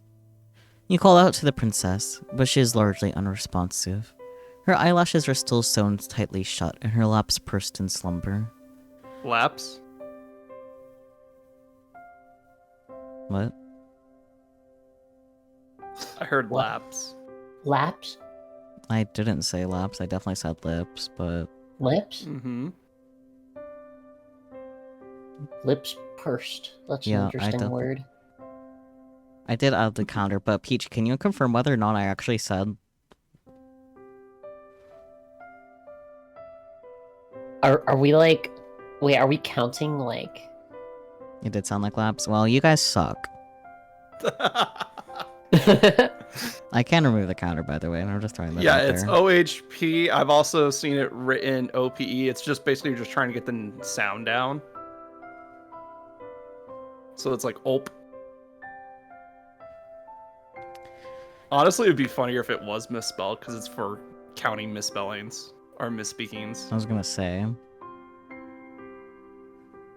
Anyways, you purse your lips too and sigh. Well, nobody ever said your job would be easy. Once again, you call to the princess, and this time she replies. Hey, can we talk about like hourly rates and shit? Like, how much are we getting paid for this? Room and board. Yeah, but what else? She's a princess. She has money. Gay shit. Ooh, that's actually very tempting. Gay shit. We do like gay shit here. Her response is not a favorable one, however.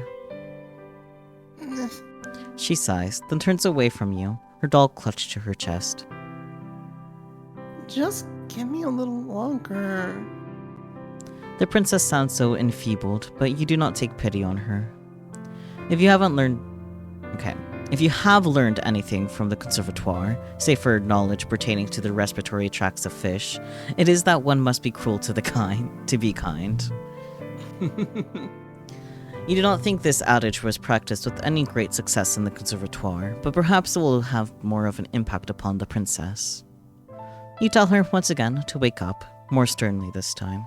You will not let her sleep, for she has slept long enough already. It is very slovenly, really, to still be abed at such an hour. Yeah, Peachy. Yeah, Peachy. Oh. Defeated, the princess sighs. Alright. I see that I can't twist you around my little finger. I'm up. You don't need to nag me. Once you have roused the princess from her bed and you have put her doll to one side, you set upon her toilette. Okay. You aid the princess in the brushing of her hair, a chore to which she submits willingly, like a cat might What the heck is allow its fur to be brushed. Toilette? What No. the heck is a toilet? Something to do with twas, probably. It's a small twa. There we go. It's like a fuck, how do I explain this? Small twa. Twa. You allow yourself to ponder as you run the bristles of the princess's brush through her hair. How wonderfully soft it feels against your skin. But a curious query from the princess. Are you alright, dear one? Brings you back to your senses. The process of washing oneself, dressing, and attending to one's appearance. Okay. Ah. You're rather lost in thought there. Look lively now. You wouldn't want the princess to catch wind of your scallious thoughts, would you? I think that's salacious. I feel like either is valid. Scallius is You scallywag. weird. It did not have a C. It was S-A-A. It was S-A-L-A. Delicious. Yes. I don't know. I don't care. I'm doing a lot of reading. Unless you want to take up narrator, quit your whining. How's that sound? Okay. Fine. I'm having fun being a princess. What? I thought we were trying to count word errors. No, that was just a silly idea, and I can remove it. Oh, I see. This is a threat. Are you threatening to remove it? Oh yeah, it's like Yes. smutty. Yeah, exactly. Yeah. Salacious. Anyways, It's like horny a little bit. You're down to uh-huh. I thought that you had learnt your lesson about that already. Suitably chastened, you finish with the princess's hair, then set the brush aside. Now that the princess's tresses have been taken care of, you must start on her attire. The princess remains seated upon the edge of her bed, looking up at you askance. She does not ask you to avert your eyes, nor does she make any motion of divesting herself of her nightgown. It really does seem as though she expects you to undertake this task on your own. Is that alright?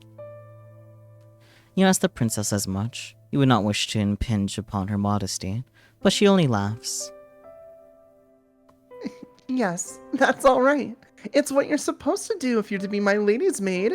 I'm used to being dressed and undressed. I'm not a bit squeamish about it.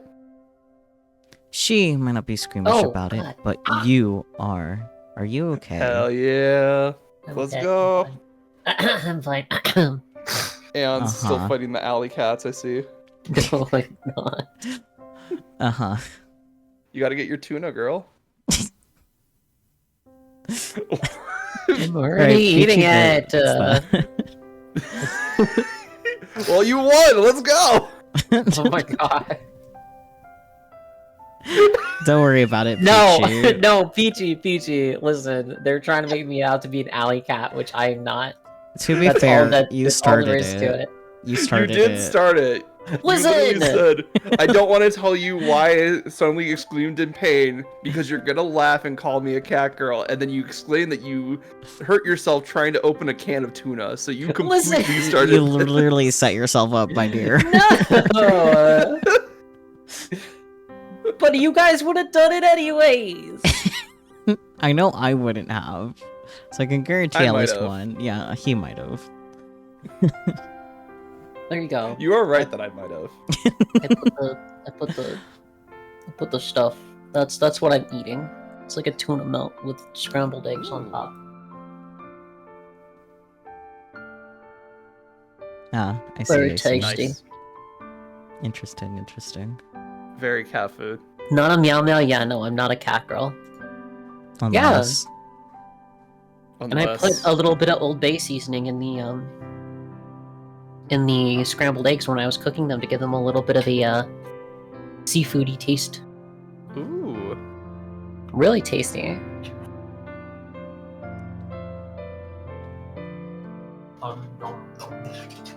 Anyway, Yuri shit was happening. Yep. Yeah, gay shit. Gay shit was happening, and we completely ignored it. You have never seen a naked woman before, excepting yourself. Even then, how? Oh wait, I didn't even realize we were supposed to be a woman. Interesting. Yeah. I came into this late, obviously, in case you couldn't Yeah. tell. There was a reason we were saying it's toxic Yuri. Yeah. I see. Even then, how... Wait, the maid dress didn't tip you off? Wait a minute. Wait, yeah. Hang on. Wait a minute. Wait on a second. I mean, yeah, that's totally not normal for people with like the non-male gender to be wearing maid dresses. No, it's okay. I'm pretty sure all of us have thought about wearing a maid dress here. I would say I haven't, but I actually just remembered I have gotten a maid dress and worn it like once before, so... I've thought about it. Like, it sounds like just a fun attire to have, in general. I'm pretty sure I got it before I was like out about being trans. So I there's refuse to that. speak on this subject. Okay, maid cat girl Aeon. It can always happen. No! See? It's more like a uniform than anything, so technically it could be unisex. True. I'm gonna grab a pen real quick, hang on. Sure, yeah. Yeah, uniform. Yeah, it's a uniform. That's what we're doing here. Look, we have a job to do, and it's undressing and redressing Listen. this young lady here. Somewhere out there, there's a digital file that someone paid me $2,000 Oh, damn. for a picture of me in a fucking maid dress. It was never on the internet. Flash drive shit. Damn. $2,000? Damn. Got that Yeah. bag. $2,000 minus the cost of the flash drive. No. No, that was expenses included. Damn. They bought you a flash drive and paid you $2,000? Fucking And a maid dress. Amazing. Damn. And a maid dress. They bought you the maid dress too? Get that bag. What, do you think I just have a maid dress lying around? Bro, Maybe. what? Maybe. Yeah, but the difference is, Peachy. Back then, I was a fucking femboy. There was like a huge market for that shit, I guess. Yeah. Shit, if somebody paid me $2,000 a month to wear a maid dress and work for them, I would. $2,000 a month. Yeah, No, $2,000 that was a month. one-time thing. I know, that's even better. By the way, Aeon, you are What? like $2 shy from like matching Peachy for third on the leaderboards. For third. Yeah, for third. Oh, I don't have money. Unless you're gonna be live in 48 hours. I might be. Who knows? You might be. People might That's so fair. add more time to the timer. Wink, wink. Hint, Hint, hint, nudge, nudge, nudge. I mean, if I get 11 more followers, that'll be an extra 12 hours. That's at least one day. Recruit your friends to follow me. Anyways. Try. Ah.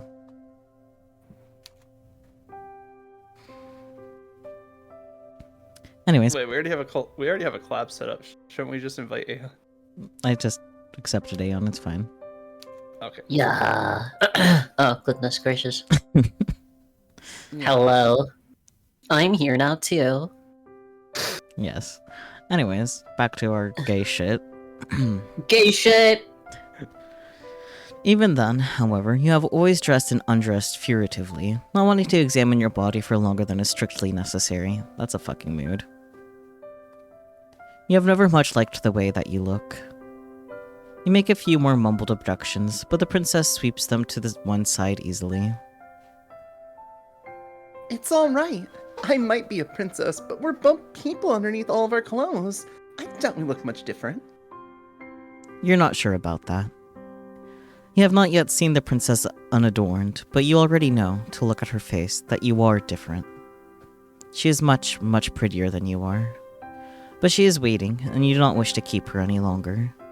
You steady your nerves. Then, you reach out with trembling hands, and you begin to undo the buttons which run down the front of the princess's nightgown. Oh my. You work as quickly as you are able, which, given how badly your hands are shaking, is not very. You fumble with a couple of the buttons, flinching as you do so. The princess, however, seems blissfully unaware of what it is exactly you are doing, or not doing, for your fingers to have begun to seize up with the front of her nightgown. She's not even looking at you. Instead, her gaze is directed beyond your shoulder, to the windowsill and the sky beyond it. It isn't particularly sunny, but I don't think it's too cold outside. Going for a walk might not be a bad idea. What do you think, dear one? You think that you would like to finish undressing the princess as soon as possible, so you can make some progress on dressing her again. The sight of all of this exposed skin is bad for your heart. Fortunately, you're unable to make quick work of the princess's nightgown, despite your initial mishaps, spurred on, perhaps by your anxiety. Gay, homosexual. You bid the princess to stand, which she does, and neatly she steps out of her nightgown, her motions once again as graceful and as fluid as a dancer's. That's weird. What's weird? Twitch is weird, that's what. What about Twitch this time? True though. Why? Huh? I hate this stupid little pop-out window Oh, the that I have to keep open, otherwise it's like, you're not in the stream anymore. Go fuck yourself. Yeah. hell yeah. Also, Saki, you didn't mute yourself. What? That's weird. Saki is supposed to mute himself?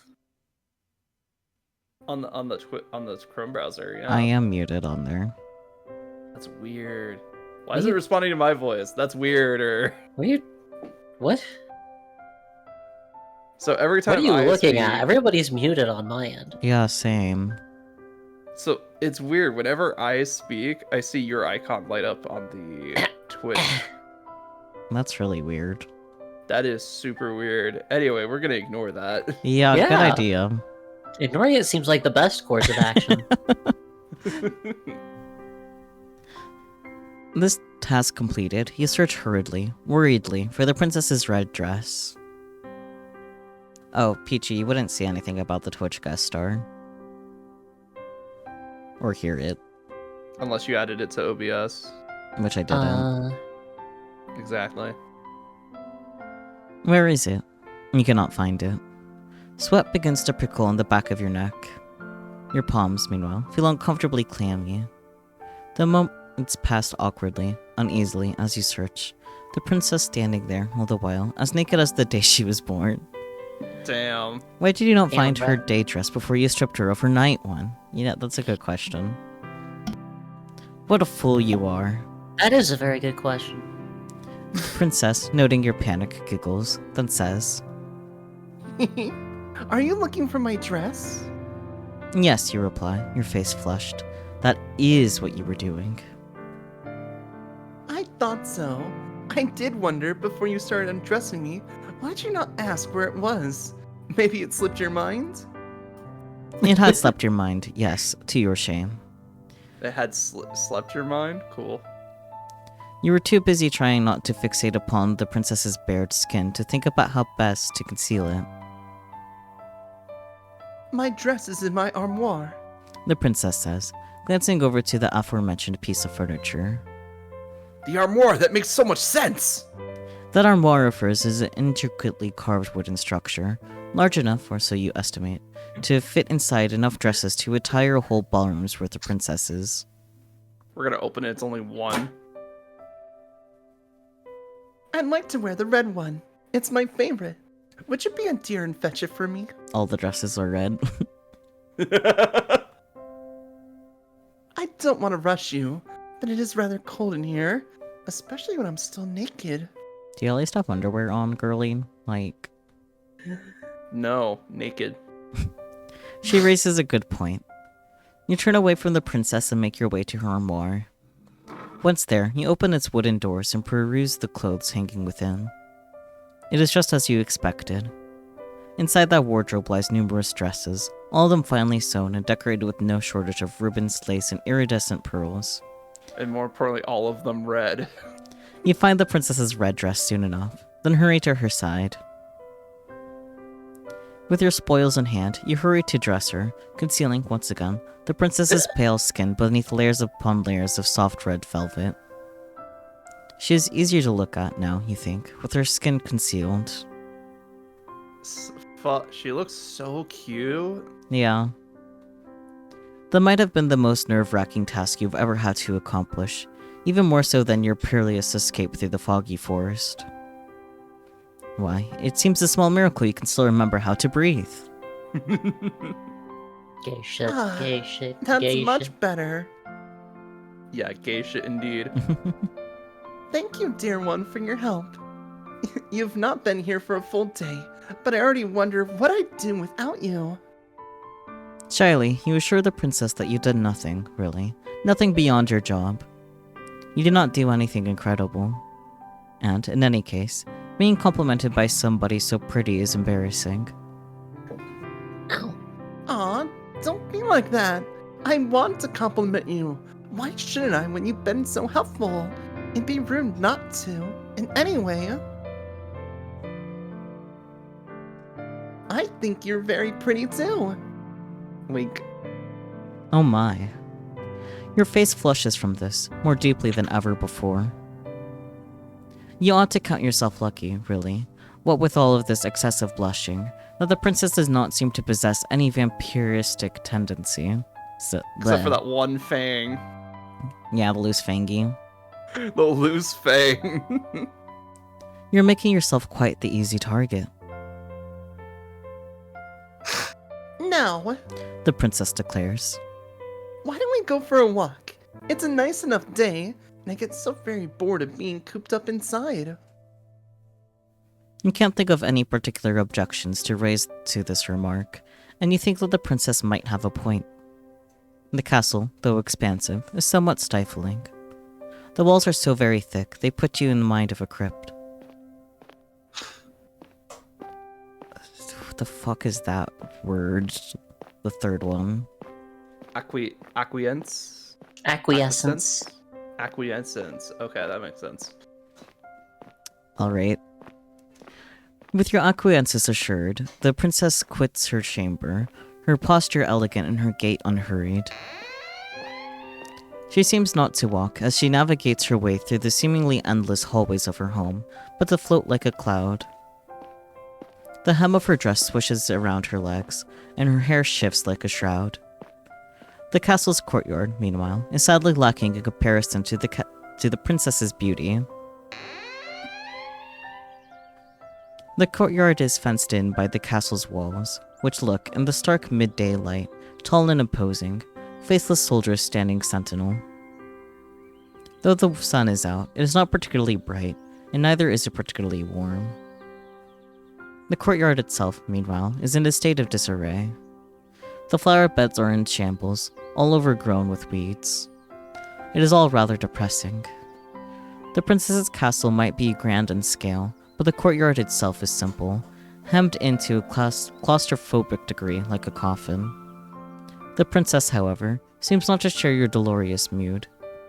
She, instead, looks elated by her newfound surroundings, her smile unwavering. She gambols about like a lamb, flitting hither and thither as she examines the weed-infested flower beds. Her frolicking comes to a cease, however, by a bush. One is full of bright red roses. Oh, how very pretty. Do you not think they are gorgeous, dear one? Are you trying to get a particular TA on, or... No, apparently, No. apparently she's just trying to drown by tea. It's fine. what are you talking about? I'm just drinking tea. Are you going for the soap?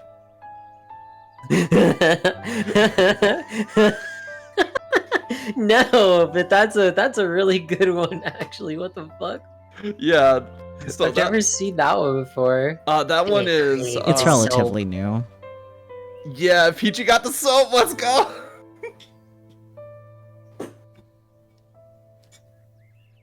I like that she's spending her points on tea instead of one other thing that she obviously already forgot about.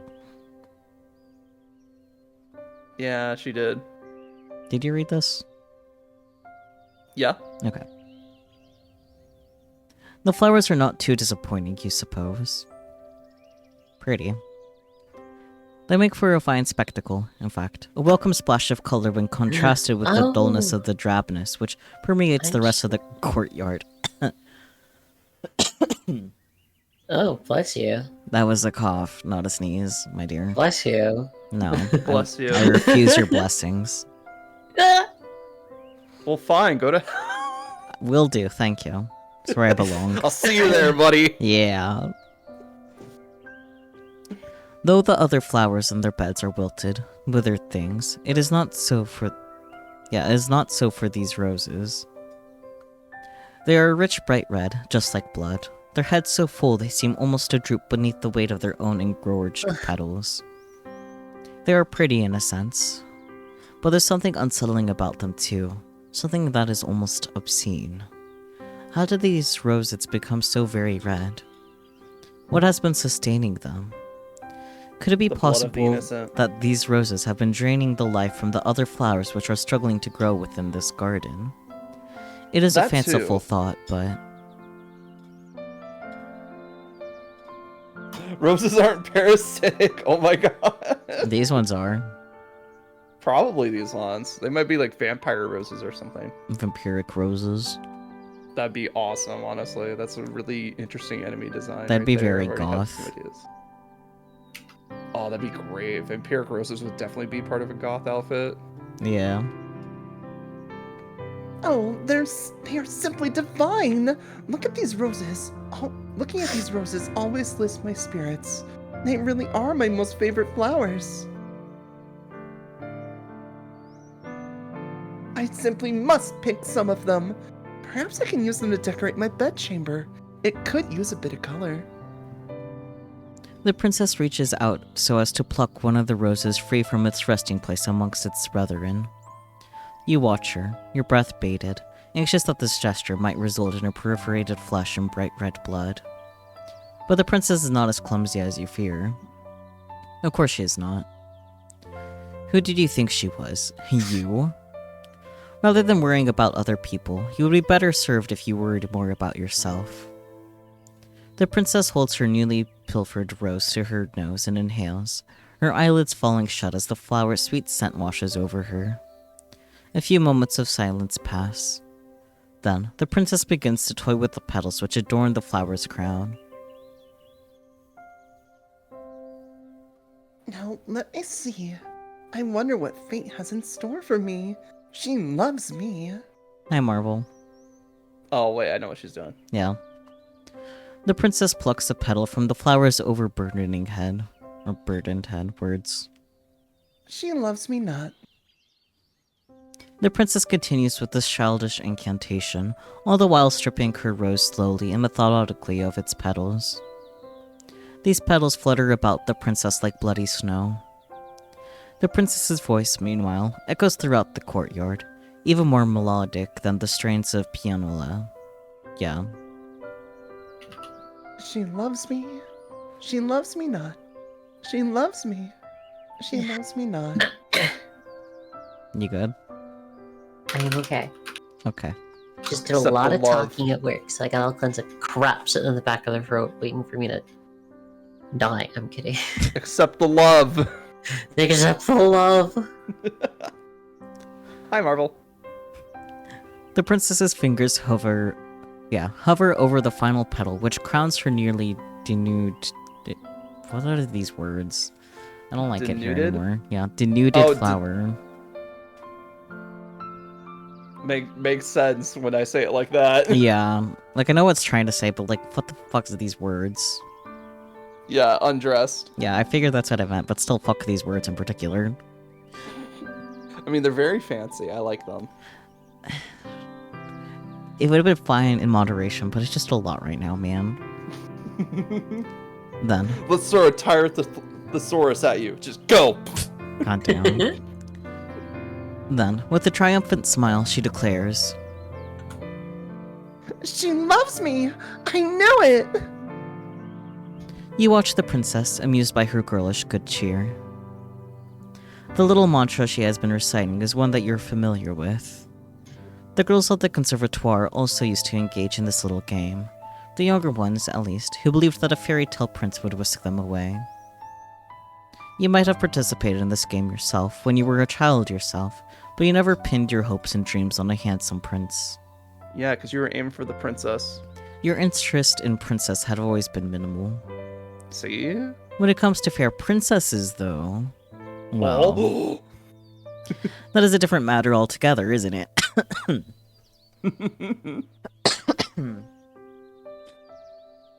Girl literally went, I don't need a man. Where Yeah. the woman at? Yeah, I'm gay. Pleasantly, you ask the princess whose love it is that she wishes to court, a query which makes the princess giggle. Oh, dear one. Who else would I be thinking of? I appreciate you redeeming Hydrate, but I can guarantee you it's because there is smoke in the apartment due to my mom cooking.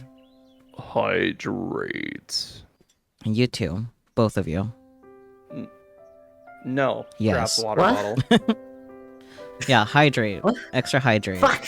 I don't have any liquids! Skill issue. Go get Ah. some. Quick, spit in your own mouth. Fucking damn. Drink your Be right tuna. back. Oh shit. Yeah, drink the tuna water from your tuna. Peer pressure. So true. I'll take another sip. What? Peachy, don't relics me. Too late. You're at this, right? Yeah. Okay.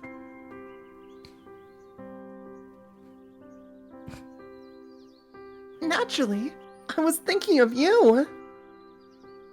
Naturally. She says Naturally. it so easily, as though you ought to have suspected as much. And indeed, part of you did. You wanted to believe, yet part of you was afraid to. You did not want to be arrogant enough to assume that the princess might care for your affections. You begin to blush, your cheeks almost as red as the roses, while the princess laughs. She laughs and she laughs and she laughs, her voice clear and sweet like a nightingale's song, as though you were the funniest thing she has ever seen. You never liked being laughed at when you dwelt within the walls of the conservatoire, but it is different with her. You have not known her for all that long, but you are already entranced by her, ensnared. She has you wrapped around her little finger. Oh my. The princess's laughter tapers off into a series of giggles as, smiling, she wipes her eyes with the back of her hand. That was quite the amusing diversion, but I've just had an idea. You look at the princess curiously. What idea? You can't tell? You cannot even begin to guess. I just thought that all this watching must be boring you. The princess says, tossing the rose's stripped stem carelessly to the ground. You should give it a try. Please do. It'll be fun. The princess retrieves a second red rose from the bushes, deftly snapping it between her fingers, and offers it to you. I want to see what fate has in store for you, too. You smile at the princess, touched by her enthusiasm. Indulging in childish games like this might not be the best use of your time, but the princess looks so very determined you would not wish to hurt her. What could be the harm, really, in consenting? The only real casualty of this game will be one singular rose, the rose that the princess is holding towards you. Which means it's already plant dead. murder. It's already snapped off, man. Yeah, it's already dead anyway. You reach out, meaning to accept the princess's offering, but... Keys. Oh no! Hand-holding? You're clumsy, and you seize the stem of the rose with a touch too much strength. Oh no. The head of the rose might be pretty, but there is more to a rose than its bright red flowers. Roses have thorns, too, a fact you're now being painfully reminded of. Pain flares through your fingers and you gasp. You take a step back, the hem of your skirt swishing around your ankles. Your finger is stinging, and so are your eyes. You ought to have been more careful. Why were you so stupid? You poor dear! You're bleeding! The princess exclaims, alarmed. Why are you laughing, Aeon? Nothing. I just you said that shit right after I fucking took my goddamn headphones off, Alex. What, you poured Spit your your own mouth. Oh, what the that. Yeah. I mean, it's a strategy. It's not a very effective one. but It's a not strategy. gonna. Oh my god. We both And read here I this, thought right? you were just a fan of pain. Damn. We both read this, right, Relix? Yeah. Okay. And then she frowns. This is all my fault. If I not suggest this silly game, this never would have happened. Please, let me take care of you. And how is she going to do that? Perhaps she means to take a handkerchief from her pocket, with which she might staunch your wound. Princesses tend to carry handkerchiefs around with them, don't they? Silken ones? How else would they give brave knights tokens of their gratitude once these aforementioned knights have successfully slain dragons? Do you see a dragon around here? Like, what the fuck? Oh no, you're bleeding. What are you gonna do about it? Lovingly kiss it better. You're right, Maybe I Marvel. will. Get over here. Princesses could hardly dispense kisses as favors. It simply is not done. That is what you always thought, but... Please hold still. This might sting a little bit. Is she gonna spit on it? This princess is anything but ordinary. Rather than take a handkerchief out of her pocket, she, instead, encloses her white slender fingers around your hand. Oh. Carefully, as though she's handling a precious object, she raises your hand, her eyes affixed, all the while, on the beads of startlingly crimson blood, which are oozing luridly from your wound. Oh no. She licks her lower lip. She's a vampire! I knew it! She's a vampire! We fucking called that shit! Then she dips her head. She parts her mouth, and with a soft sigh which borders on the sensuous, she slips your injured digit between her teeth. Before you do anything, look how cute we are. Yeah, Bro, what the fuck? pink. Pink. We're very pink. Mm-hmm. Punk. So much for princesses not dispensing kisses as tokens of appreciation. Full on finger nomming, just nom nom nom nom. This might not be a conventional kiss, but feels intimate regardless, almost startlingly so. The princess's lips, which are as red as any rose, are enclosed around your index finger. I mean, like with how she's dressed, was it even a secret that she was a vampire? I got more dragon than vampire from her outfit because it's like all fangs and shit. Yeah, that's fair. Honestly, kind of looked like some Bowsette shit to me. So true, Bessie. Like, for real. You could feel the warmth of the princess's mouth about your skin and the wetness of it. These sensations make your whole body quake. You did not expect this. Tremulously, in a voice which wavers, you ask the princess what it is she is doing. Oh? The princess glances up at you, her mouth still enclosed around your finger. Didn't I tell you? I'm trying to stop the bleeding. Yes, you gathered as much, but... Is there a problem? I'm not making you uncomfortable, am I? It is not, you say, that she's making you uncomfortable per se, but this is rather awkward. He did not expect it, that is all. And is she not worried that this is unhygienic? Unhygienic?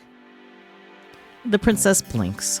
She's the very picture of innocence, which is funny, really, given your finger is still nestled against her tongue.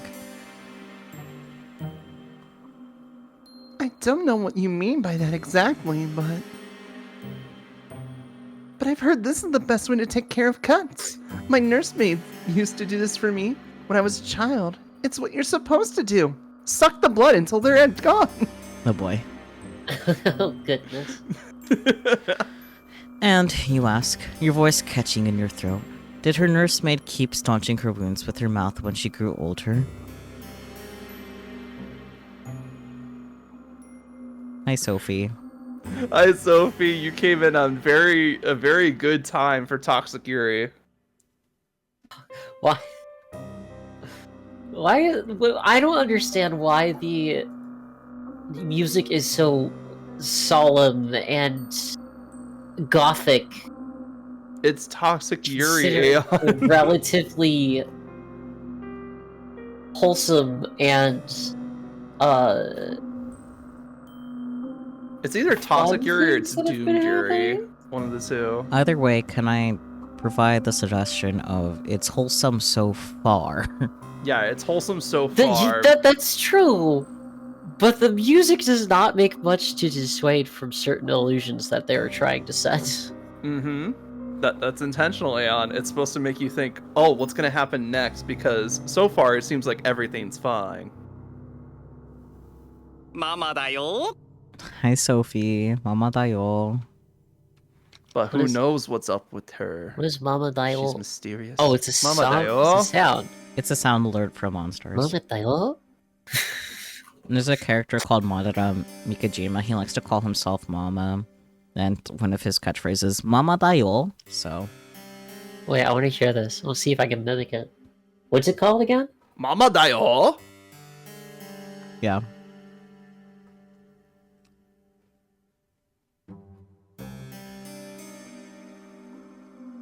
Just OnStars things. Hello, Aeon of the past. For the future, I guess. Yeah. Can you hear me? What's some wholesome finger sucking among friends? You're right. Exactly, Bear. What's See, some Bear gets wholesome it. figures? I mean, there's got to be a couple holes in the finger if you're doing wholesome finger sucking. Oh my gosh. Goodness gracious. Sophie, all you have to do is just mention OnStars. There we go. So now all of a sudden about OnStars. Vampires can easily make it about OnStars. There's a couple of implied vampires in OnStars. Does not surprise me in the slightest. Yeah. Do they have like a vampire boy band? I mean, I guess you could call Undead that because... yeah, kind of, but also no. Of course. Undead. Yeah, Got I it. know. Understood. Yeah. There's at least one vampire member. One might be a zombie. I mean, yes, one of the probably Oh my implied god, to he be says the vampires same is an exact way undead. every single time. Mama Dio? Mama dayo. Mama Dayo! Mama Dio? Goodness gracious. That's fun. Oh. I didn't realize the princess was talking. Yeah, that's why we've been quiet. Well, no. But my nursemaid was dismissed when I was 8 years old. That's the normal way of things. I had my ladies' maids to look after me then. How very interesting. Did they ever clean her wounds like this? No, The princess says, smiling mischievously. because I'm not clumsy enough to cut myself, silly. Now that was quite the sharp retort. You did not expect it. Your face turns even redder, if such a thing is possible, though this might perhaps be to your benefit. With some luck, all of your blood will flow to your face, rather than to your finger, and your bleeding will stop. Has it it's stopped? strategy. Your injury was not a deep one. There should be no need for the princess to keep suckling, but she still is. She's got that oral fixation. Yeah. You're not accustomed to intimacy of this nature, and is making your heart flutter.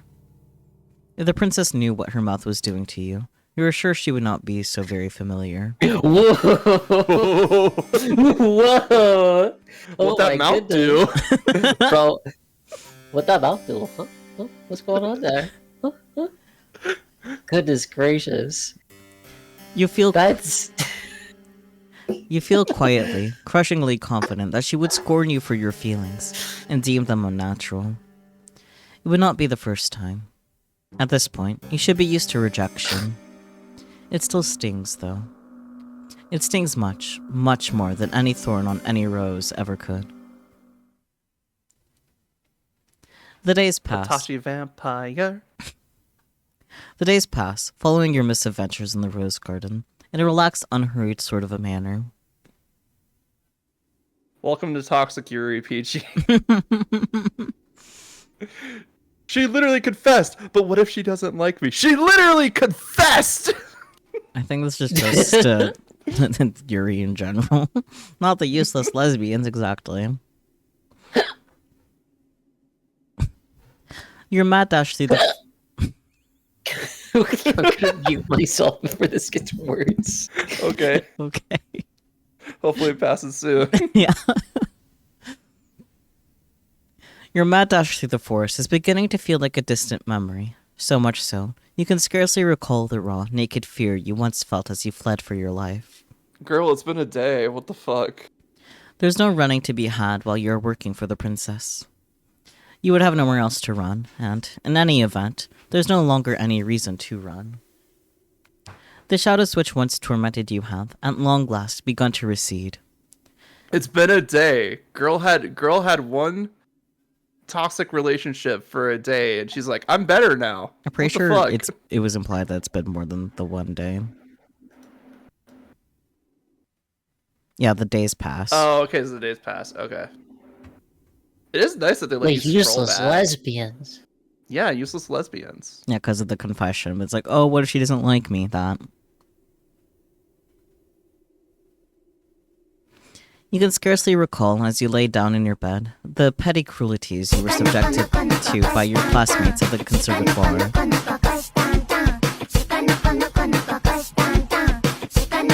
Is that a goat? No, it's a deer.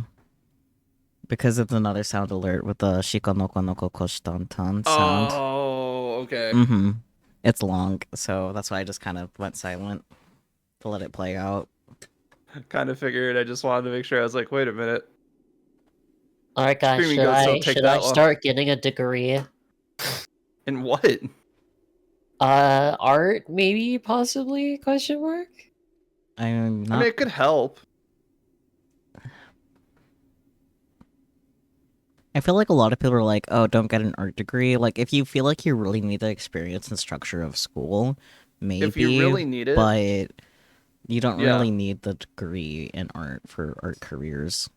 Yeah, I was Unless gonna you say, plan to if- teach art, like university. True. If anything, if a company's ever like, oh, you need an art degree, see if they'll pay for you to go back to college or something like that. Oh yeah, that's what I was looking at. My place I go through will pay for me to get a bachelor's degree completely free. Oh, Oh, I mean, then go do yeah. it. Yeah. It can't hurt, Sophie. especially if somebody else is paying for it.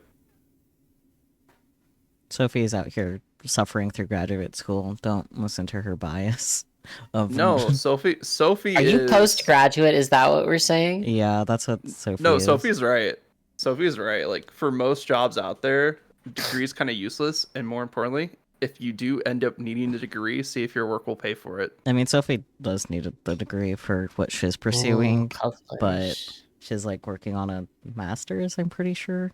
Or beyond a master's, I don't remember anymore. But like Sophie is doing the hard work and dying. So It's really funny because technically I have a bachelor's of applied science, but it's for game design and digital animation. So I have a high school degree. So sometimes I just leave it as a applied bachelor of applied sciences when I apply to jobs because that looks better than game design. At least it's on a bachelor's of science, because that would be a BS degree. Ha ha ha. Wow, that's total BS. Anyways. Sophie is suffering. I am sopping and pathetic. Just like our MC here, so true. So true. You can scarcely recall as you lay down in your bed the petty cruelties you were subjected to by your classmates at the conservatoire. They no longer matter. Your attention is focused, not upon yourself, but upon the princess. Princess. The more time you expend with her, the more you come to care for her. You have become quite besotted with her, but you are yet to realize it. Well, I never.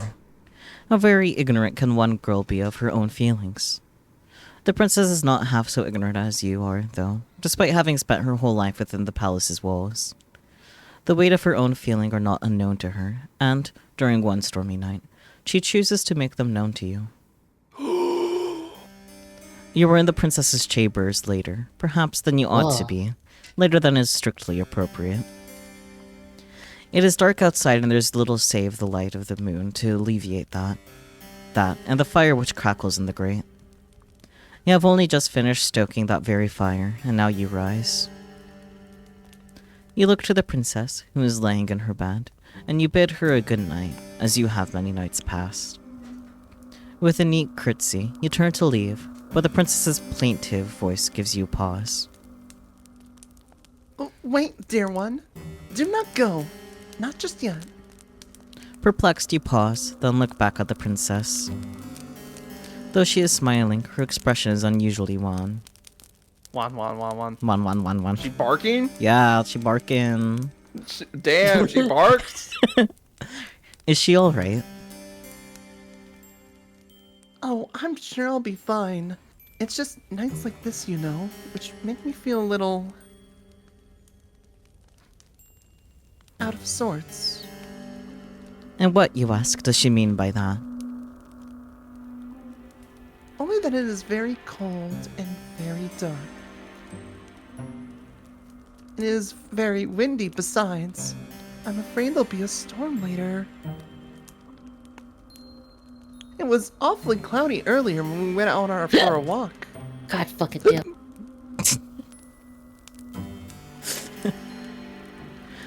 Do you want to reread that? Because you guys are on the same Sure. audio track. Yeah, no problem. It was awfully cloudy earlier when we went out for our walk. The princess is not mistaken about that. The sky, when the pair of you promenaded about the gardens earlier, was grey and steely, the wind bitingly cold. You can hear the wind rattling mournfully against the panes in the princess's bedchamber. The princess's castle is built of stone, and is well fortified, but even with the fire, it is rather cold. You don't like to think about how much chillier, by comparison, it will be in your humble bedchamber, which is not fortunate enough to have its own fireplace. It might sound childish, but I've always found it hard to sleep on stormy nights like this. They make me feel uncomfortable. You look at the princess with no small degree of sympathy. No longer clad in her bright red dress, she looks oddly, uncommonly vulnerable. Will she really be alright, all alone in her oversized bed, in her high-ceilinged bedchamber? You know it is silly of you to contemplate such a query. Why would she not be alright? There's nobody in the castle to hurt her. But still, you fret for her. As her lady's maid, it is your job to fret for her. You would never want your mistress to feel unhappy. You ask the princess what it is she would have you do, and the princess perks up at this, pleased, perhaps, that you're taking the initiative. wouldn't like to take up so much of your time when it's so very late. But would you mind sitting with me a little while longer and reading to me? Provided that you can, of course. This is a fair enough question, but your pride bristles regardless. Hastily, you reassure the princess that yes, of course you could read. I can't. You were a poor student in many aspects of the conservatoire, but you had something of a gift when it came to the literary arts. Reading books is all you have ever been any good at. Oh, I see. I suppose I should have known. You're so incredible, I sometimes wonder if there's anything you can't do. The princess's high praises make you flush. Awkwardly, you look away. Being able to read, you reassure her, it's not such a great feat. Perhaps it isn't where you hail from, but it is here. Very few of my old servants could read, and they certainly couldn't read the books that I like. This piques your interest. Intrigued, you ask the princess what books exactly she likes. Well, I'm glad you asked. I'm fond of fairy tales, you see. Old ones from centuries past. Fairy tales from centuries past, you say? I have a collection of them here. The princess says, indicating a book on her bedside table, as thick as a mortuary slab. The book is old, though, and the bindings are weak. The pages brittle, the writing woefully old-fashioned. I didn't trust any of my past servants with that book, but I think you would do a good job breathing life into those old stories. Would you mind reading to me for just a brief while? Please, dear one. Oh, please. The princess's request seems like a simple one, expressed sweetly. So much so, you see no reason to refuse her. You take a seat beside the princess, upon her luxurious bed, which sinks beneath your weight. Then you retrieve the leather-bound book, which is resting upon her bedside table, and spread it open. The pages of the book are very brittle, like the princess said, and the bindings of the book are loose. You can feel, in the heft of the book's manifold pages, the weight of the ages concealed within it. How old is this book? Perhaps it is as old as the castle in which it resides. It is with a quiet voice, hesitant at first, that you begin to read to the princess, a tale of courtly love which culminates in a lavish wedding ceremony. All the while, as you read, the princess listens to you, enraptured, hanging, or so it seems, upon your every word. Once you reach the final phrase embossed upon the pages of this aged tomb, and they lived happily ever after, the princess sighs as though this tale has touched her very soul. Tom.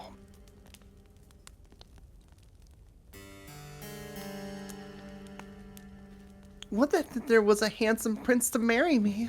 She says somberly. Or better yet, a beautiful princess. At this point, I think I would even settle for a lonely scullery maid. Not being subtle Wink, at all wink, anymore. nudge, nudge. Yeah, not subtle in the slightest. Curly knows exactly what she queer wants. shit to lesbian in 0.5 fucking second. MC is still not gonna get it though. Yeah, MC is just a bag of hammers. God fucking damn it. You blush at this idle remark and mumble softly that this would not be proper. The storm outside is still squalling, and you have never been one to raise your voice. You do not expect, therefore, that the princess will overhear you, but she does. She observes you, her head resting up against her pillows, and says, And what would be the problem with that, As my maid, shouldn't my happiness come before any silly ideas of propriety? Well, of course, you reply. But for a princess to marry a scullery maid... You're still hung up about that? The princess titters. Don't pay it too much heed. I'm just talking to myself. As if anything like that would ever happen, when there's no priest around who would officiate it. Yeah, that's fair. You think there are greater issues with the princess's plan than the lack of a priest, though she does present a good point. The castle is an empty one. And there were 2 queens. Even if the princess were to find somebody that she loves, there would be nobody to make such a wedding official. You cannot help but feel like you have avoided a good deal of nuisance of reading. Ugh. But To by be the fair, there were like 3 different words that could have been, so I'm with you on that one. yeah, that's fair. But by the same token, do you not feel a touch disappointed? Well, never mind. That was a nice story, The princess says. but I'm not sleepy yet, and it's still stormy outside. Won't you read me one more? You would not mind, you reply, but it is getting late. You really ought to return to your own chamber. I know, but can't you find it in your heart to read one story to me? Just one? You can choose a short one. I won't complain. You have some doubts about that, but as before, you cannot resist the princess's demands. Opens the book. The princess went to bed. The end. Closes the book, walks away. It is not, you think, because she is a princess, though that is, of course, a part of it, but because she is, well, radiant. You would not, you think, as you turn to the next story recounted in this age compendium, want to upset her. You'd rather cut out your own tongue. Oh boy. You read another story to the princess, which is of a similar vein to the last, impossible adventures culminating at their close in a happy marriage. This tale delights the princess just as much as the tale you read prior, and she begs for another, then another. One bedroom story soon becomes 5, and then, when the candles which flicker on the princess's bedside are close to guttering out, the princess is not satisfied. Like a grasping, greedy child, she has never heard of moderation. Understandable. When she wants something, she seeks to glut herself with it, her only request that of more. If she were less comely, perhaps her inability to adhere to the word no would have been seen as a character defect. The princess is very... why is this word again? Comely. Comely? It's comely, that's correct. Okay, it's an awful word. It should be something else. It is. Comely. However, and so, when she makes her next request, you almost agree offhand, without considering the ramifications. I think I could go to sleep now, but the storm is still raging. I feel lonely on my own in this big empty bed. So... I know! The princess's eyes lit up like the night sky in a thunderstorm. Why don't you sleep with me? You stare at the princess, your eyes wide as goose eggs. Slowly, you blink. Then, just as slowly, you bid her to repeat herself. Didn't you hear me? The princess giggles. Maybe you've been so busy cleaning up after me you've neglected to clean out your own ears. I said, dear one, would you like to sleep with me? If that is the question she truly means to ask, then it is easy enough to answer. Of course you would like to sleep with her, it would be an honor. But would it really be alright for you to accept such an invitation? It must be a gross breach of protocol, surely, for a lowly domestic such as yourself to share a bed with a princess. You sit upon the princess's bedside, fretting, while she observes with wide, beseeching eyes. She is waiting. Hey, go crazy. Well, what's the matter, dear one? Why do you tarry so? Could it be? The princess's lower lip begins to tremble. Don't you want to lie with me after all? The sorrow present in the princess's voice and in her face makes you feel awfully guilty. Hurriedly, you console her. You tell her, in no uncertain terms, that if she truly wishes to partake in your company, then you have no qualms with it. Why would you? Well then, don't just stand there dilly-dallying, silly. Come and join me. Come. On command? And that is what you do, after returning, briefly, to your own chamber to change into your nightgown. Once dressed, you waste no time when returning to your impetuous princess's side. She's already lying in her glorious four-poster bed, awaiting your return as though you are a knight errant gone away to slay some wicked dragon. The princess giggles when she sees you. In your haste to change, you have made a hash of the buttons, and she bids you to come closer. Let me fix that for you, silly. Oh no, you say. I couldn't possibly let you do that. I am but a servant after all. Should it not be your job to dress her? Maybe so, The princess says. but I don't mind a bit of role reversal. It makes things more fun. You try a few more refutations, but in vain. The princess similarly discards all of them. Quite at the princess's mercy, she might be even more stubborn than you are, you capitulate to her commands. You let the princess unbutton the front of your nightdress, then rebutton them, so the fabric of your plain gown is drawn shut. Satisfied with her handiwork, she has very elegant hands, the princess draws back and pats the mattress beside her. Now, come in. It must be horribly cold out there, but these sheets are warm. Coyly, the princess smiles. And so am I. You feel warm yourself as you slide into bed beside the princess. Your face is as red as the gown the princess so often wears, as red as the roses in the castle grounds. All the while your heart is fluttering. Does the princess know what an effect she is having on you? Yes. Surely she must. Ain't no way she doesn't. Like, what the fuck? I was gonna say, she's the one initiating this, so... How could any woman be so blind? There! The princess exclaims, once your body is lying beside hers. That is much better. Do you feel cozy now, dear one? You swallow, and, with a shaky voice, you reassure her. Yes, you are cozy. You're quite cozy indeed. Very good. The storm might be raging outdoors, but it can't get us here. I know when I'm with you, I'll be safe.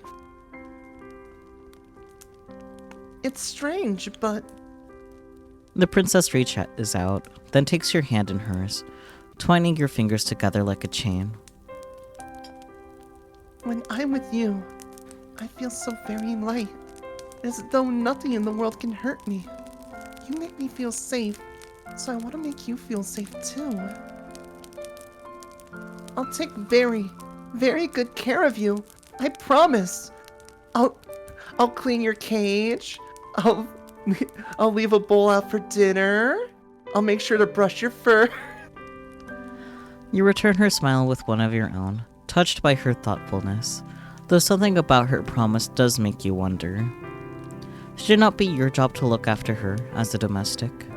Nah, she fully like put you in the pet zone basically. The domestic stuff was just to keep you in the house, honestly. Yeah, Oh my goodness. In a way, the princess replies after a pause. but you've been taking good care of me already. Now I need to return the favor. As a princess, I'm supposed to look after my vassals. It's all a part of the job description. You were unaware that being a princess came with the job description. Absolutely. Oh. It means I have to be cute. Highball, hydrate, everyone. God fucking damn it, I just finished my soda. Princess. How did you drink it Job that fast, description. buddy? You, I was already part of the way through it, I just left it in the other room. bro, I how did see. you drink soda that fast? Why are her nails so sharp? I just noticed this. Cat She girls takes like care having of them. zoomies. Why are they blood red? Are they? I'm pretty sure. I don't know anymore. Anyways, I'm you're, partially colorblind, so I could be wrong about that. I'm pretty sure you're wrong, unfortunately. I'm pretty sure they're just black. You thought the profession came with far fewer written responsibilities and far fewer forms to sign than, say, becoming a doctor, an astrophysicist, or a mathematics professor. Well, duh, those have degrees. You tell the princess this, sleepily, and she laughs. You do say some funny things, dear one. I think you must be tired. Rest your head. You've been working so hard. I think you deserve it. Yes, you think. Only have conscious. You think you deserve it too. You have been working hard for a long time. Have been running for even longer. But now, at long last, you feel like you can let your fears go. Your eyelids begin to droop, your body beleaguered by a sudden all-consuming fatigue. That was one of the words, Peachy. Beleaguered. Yeah. We know that one now. Yeah.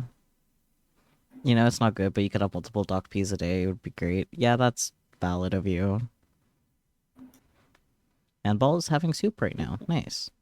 Watch your caffeine intake, people. That shit's terrible for you. And the sugar. Don't get me started on sugar. God damn. I'm gonna keep my trap shut. How many sock you? Only one Red Bull today, but I was thinking of having a second one before, like, Jackbox. And then how many more after that? None? You sure? Yeah. I only mean, bought if- two if today. it's Well, then that's not that many, honestly. Yeah, exactly. I don't. Yeah, I was gonna say, especially if you paste it through the day. Yeah, I that's tend not bad. to. Paul's watching his caffeine intake. You're watching it go down. Paul. Oh, Ball. And in a quiet, unstated sort of a way, your consciousness is conveyed to Morpheus's kingdom. Your sleep is a deep one, despite the storm which rages outdoors. Words. The wind is howling like a couple of wild cats, both locked in a vicious and bloodthirsty bout to the death, but you do not hear it. Swallowed by the warm blankets about you, and soothed by the princess's presence, you are immune from all of the ills of the world. When you are with the princess, you feel secure, safe, mess up the word order, and, yes, you even feel loved. Ellipsis. The first What's one. that? 3 dots. I think that's another ellipsis. No, the thing before the ellipses. Things, words, stuff. Ugh. I think it said yes. Or feeling loved. I don't know. Ugh. Memory go blur. God. You okay, Fucking Aeon? hell. You good? You okay, bestie? Oh, muted. Oh, damn, okay. It is a pity. Aeon is not okay. No. Oh. It is a pity, then, that these feelings do not last for very long. How much longer is there of the castle? We're almost done with this route. Okay. Because I remember this now. Okay. Like, it does feel like we're close, but it also could be like, ha, joke's on you, where there's actually a lot more. No, I think it's literally this scene. Okay. And that's it for this route. Okay, cool. Because I'm tired, TM. It is a long scene, but it's not like an hour long. It's like maybe 15 to 20 minutes. Okay, that works out perfectly, so I can have like a small break before we start Jackbox. Yeah, exactly. Mm-hmm. You know that something is wrong. Catastrophic. I know that word, just, Catastrophically. yeah, mouth not cooperating. You know that something is wrong. Catastrophic. Wow, I give up on that word. You know the word. The cats. Or I'm counting it. I'm counting it. Yeah, that's valid. It's supposed to be used for moments like those. Not for every Vegas state, because that's just annoying. Anyways, I'm cats counting it. Rophicles, for the moment you open your eyes.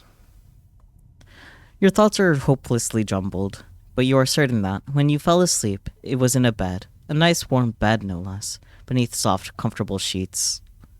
You're not lying in a bed right now, though. You're Oh. not, in fact, lying at all. Oh, that's Well, nice. that's good. Telling the truth is good. Oh. You are standing, instead, against a cold, hard wall made of stone. Look at the one on the end. Yeah, That one's my favorite. that's fair. The curve of your back is pressed against the wall so intimately you can feel its icy chill seeping through the fabric of your nightgown. Your feet, which are bare, are similarly pressed against cold, unfeeling stone. They feel so frigid you cannot help but tremble. You are trembling so much, you can feel your teeth chattering together. They sound like castanets. The sound is almost jaunty as it echoes through your cell, for that is, indeed, where you are. The princess's bedchamber, wherein you fell asleep, is the thing, now, of the past. Dan, I was joking about the pet allegations, but she might actually be into that shit. These are the skeletons in her closet. No, these are skeletons in her basement. Well, we actually don't know where it is right now. Could be the Well, closet. dungeons are typically underground. You are standing instead, you realize, with a sharp start in the cell of some great underground dungeon. Still could be her closet. Underground dungeon. Still could be her closet. I mean, There's an apron I here. could see it. There's an apron I here. mean, There's some yeah. clothes. If she ever needs to reuse them, she could probably You take could them off use the a dungeon as a skeletons. closet. I could see that. Yeah. Biggest walk-in closet ever. Be a bit of a walk from your room though. Yeah, but, that's fine.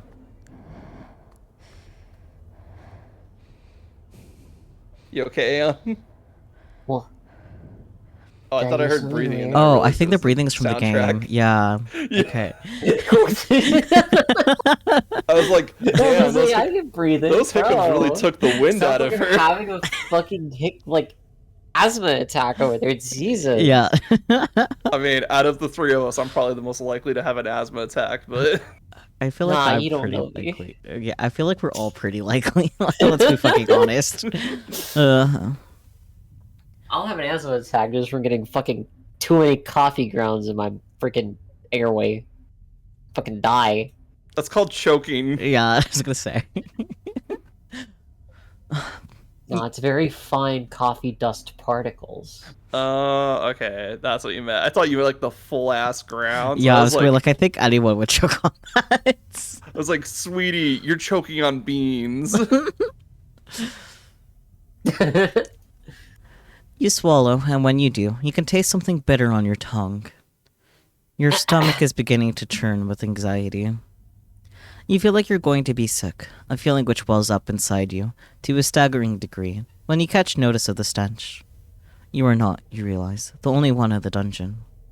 There are others here, others attired in the simple black and white outfits of servants which look much like the dress you once wore. The others who are with you, however, in this expansive cell, manacled to the wall, are in no fit state to speak to you, nor to tell you of their plights. They are all unfeeling, unseeing, unbreathing. They are all dead. You cannot approach these servants to check their pulses, for you yourself are restrained. But even if you could, there would be no point. Girl, what pulses? They're all bones. There is no way for any human could survive the wounds which have been inflicted upon these sad, slumped bodies. Over there, you see a woman slumped, the front of her once white apron stained with blackish blood. There is a gaping wound in her stomach, one through which her entrails have half escaped, in some sort of burgundy goop which might have once been pale pink. There is another woman slumped beside the first of a smaller stature. She is skinnier. Maybe she's not a woman after all, but an adolescent like yourself. She might even be younger. The girl's age, or lack of, did not preclude her attacker from inflicting upon her horrors, alas, for her body is even more mutilated than the first. Her body is peppered with even more wheals, and her face has been half smashed in. Only one eye remains, staring fixedly at the wall opposite her, and the ruined remains of what was once her skull. Over there, you see a woman who is missing both her arms and her lower jaw. Over there, you see another who is missing her entire lower half. Where have her legs gone? You have no idea.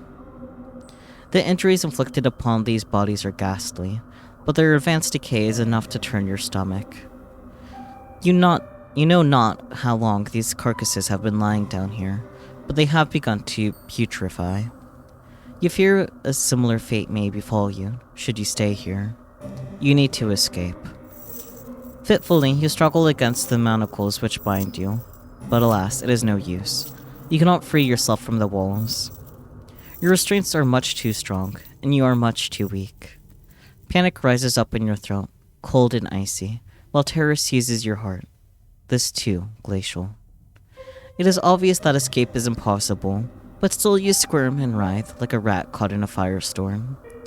There is little point, however, to your struggles. You succeed in nothing as you attempt to free yourself, save making the steel manacles dig into your abused wrists more sharply than ever. You gasp. That hurts. Well, you ought to have known that would not work. The very definition of insanity is, you know, performing a set action over and over again, hoping for a different response. In that sense, perhaps one could argue optimism is not so very different from insanity. Now, that is an interesting point to consider. Would you not agree? No, evidently not. You're still trying to escape, you foolish girl, as if that will do you any good. The clangorous rattling of your steely restraints is rather starting to get on my nerves. You're making enough noise to raise the dead down there in your dark, dingy cell, and all your screaming is hardly helping manners. I wish you would cease this infernal racket, but I know you will not. Nothing I say could ever get through to you. Not that you've ever listened to me in the first place. Perhaps you would listen to her, though. Is she not your kind, considerate mistress? Look now, she has come all this way, into the dark depths of the castle's cold and hospitable dungeon to see you. Is that not kind of her? Oh, dear one. The princess trills, entering the dungeon with a series of light, littling steps. It would seem like you have finally awoken. How are you? Based on all that infernal racket you've been making, it would seem like you have no shortage of energy. Balefully you turn your head, so as to meet the eyes of the princess. She is standing but a few paces away, beneath the roughly honed stone arch which bids one entry, but rarely ever an exit to the dungeons. The dungeons are dull and drab, but the princess is wearing her favorite red dress. It is so bright and brilliant that, for a few moments, it hurts you to look at her. Once, the red of the princess's outfit made you think of romance. Now, it makes you think of violence. That's called lighting. You must forgive me for leaving you down here for so long. That was unfair of me. I did think of waiting here with you, by your side until you awoke, but... Once again, the princess giggles. A light, airy giggle, which does not at all suit the situation in which you have found yourself. A dungeon is not a fit place after all for a princess. It's horribly cold here and so very drab. And there's nowhere nice and soft to lay my head. I could have brought my pillows down from my bed, I suppose, and my blankets.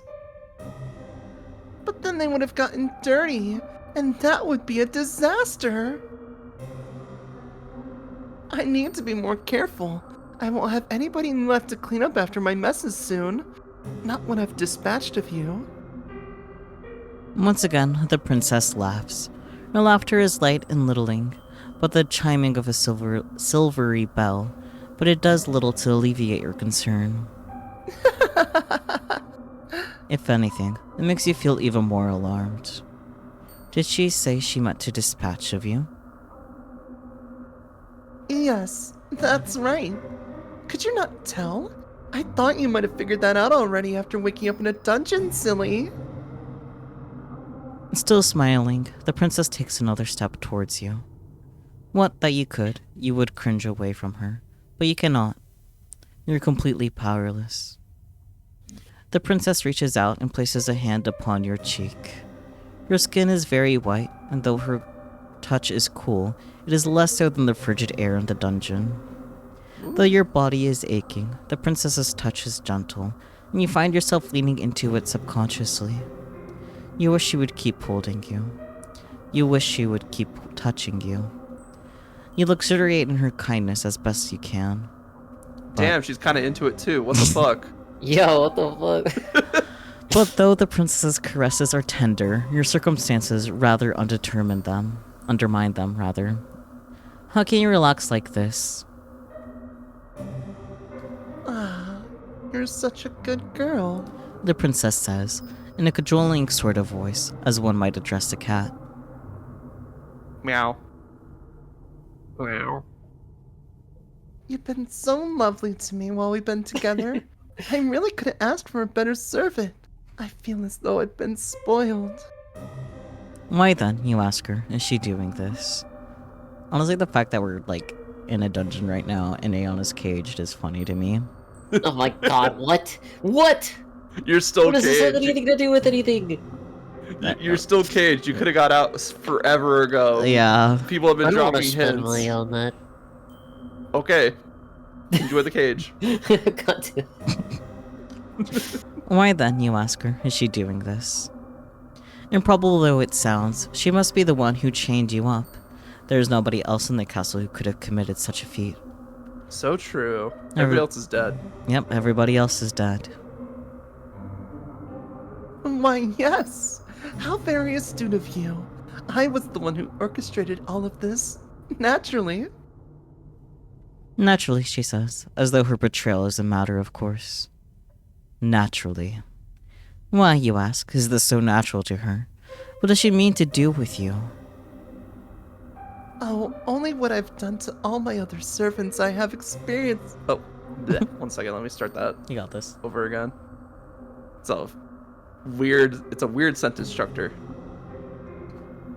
Oh, only what I've done to all my other servants. I have experience with this sort of thing, so please don't worry. I'll take good care of you. And by good care, she means... Naturally. I'll kill you. Let's go, getting killed. Let's fucking go. Fucking yeah, toxic yuri! My favorite, getting I murderized. can't wait to get my entrails removed. Let's go! Well, hold that thought. Wait, actually, as long as I'm dead first, you know, I don't really give a shit. I mean, if hold you're that dead, thought. you can't really do much about it, but... Exactly. There it is again. And you won't remember it. There it is again, that word, which seems grossly inappropriate given all which has transpired. Naturally. There's nothing natural about this. Do you not think so? I love a woman who could kill me. True, same. God fucking damn it. The princess examines you, her expression ponderous. It's natural to me, even if it isn't natural to other people. This just feels right. Imprisoning her servants in the dungeon and letting them die. Yes, exactly. There's a bit more to it than that, though. No, of course there is. I like you, dear one. The princess says in a voice which sounds uncommonly serious. You have been good to me, like I said, and kind. For that, I will be eternally appreciative. You have been so good to me, in fact, that simply being with you is not enough. Not anymore. Your company can no longer content me. I'm a greedy, selfish girl, you see. The princess's smile widens into something sinister, her eyes flashing with the fiendish fervor you have never before witnessed. And I don't want to feel you beside me. I want to feel you inside me. Can you just fuck? Like, come on. Yeah, can you just fuck? Well, of all the things your charming captive could have said, you did not expect that. The princess, perhaps noticing your confusion, begins to giggle, a giggle even lighter than meringue, and just as airy. Hey. It is just as inoffensive. I can see you don't understand, dear one. But you aren't the only one. My last lady's maid said that too. Wait, Wanley, yeah. Wanley, the princess sighs. A beleaguered woe is me sigh, which makes her look even younger than the scant handful of years she truly possesses. And the one before that, and the one before that, and the one before that. I thought that you, at least, might be able to appreciate my point of view. But perhaps not. I don't think it should be too complicated to grasp, really. But maybe my way of looking at the world is a little bit unique. That's what my nurse always used to say, at least. When she still had the breath to speak, of course. You look at the princess. Where else is there for you to look, really? Your eyes So are fixed to true. her face. She is still smiling, but there's something sinister about her smile. Or perhaps in your anxious state, You are only imagining that there is something sinister about her smile. It is easy to see things which do not really exist when your surroundings are festooned in shadows. In actuality, however, the princess does not look any different to how she usually does. Neither is she acting any differently to the way she usually acts. She has not changed. It is only your perspective of her that has changed. Oh. Tremulously, you ask the princess what she means, a question the princess is only too happy to answer. It's simple, really. Like I said, you were wondering, weren't you? Why there weren't any guards or any servants in the castle when you first arrived here? And the question had crossed your mind, yes. You were sure that the princess said her ministers sent them away, though. Was that a lie? I wasn't being wholly truthful, no. I thought you would be afraid of me if you knew what had actually happened, and I didn't want that. I wanted you to stay with me. My ministers didn't send anybody away, because I don't have any ministers. I dispatched of them too. Did she now? You suppose you ought not be surprised, but you still shudder regardless. My ministers weren't very much fun, I'm afraid. They had a lot of ideas about what I should and shouldn't do after my parents died. The princess stares at you, her eyes wide like black holes, empty, yawning abysses. So I killed them. I killed my servants too, though I did a more thorough job with them than I did my ministers. I did not care for my ministers, you see. They were all fusty old men, but I did love my servants. I loved my lady maids, and my undermaids, and my scullery maids, and my housekeeper, and my cooks, and my large retinue of retainers. They were like my family. They raised me in my parents' absence, and I adored them. They were so very dear to me that I had no real choice. I had to eat them. Yeah, I saw that coming. Does that follow? Yeah. Not logically, no. Why, you asked the princess, your voice trembling, would you eat the people that you love? It seems a poor way to repay them for their kindness. Well, why wouldn't you eat the people that you love? I don't think there could be any greater way of showcasing one's gratitude, unless you have any better ideas. Hand holding. Hand-holding, yeah. Spending your life with them. Also, I don't eat red meat. Why would I eat other people? So true.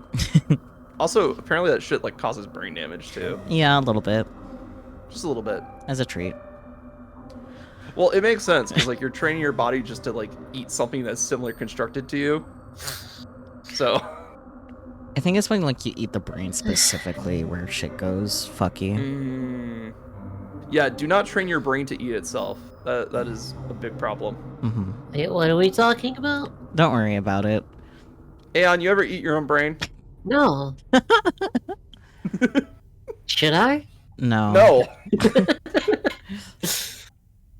You weren't expecting the princess to turn the tables on you quite like this, and dumbfounded you stared at her. You know precious little about your love yourself.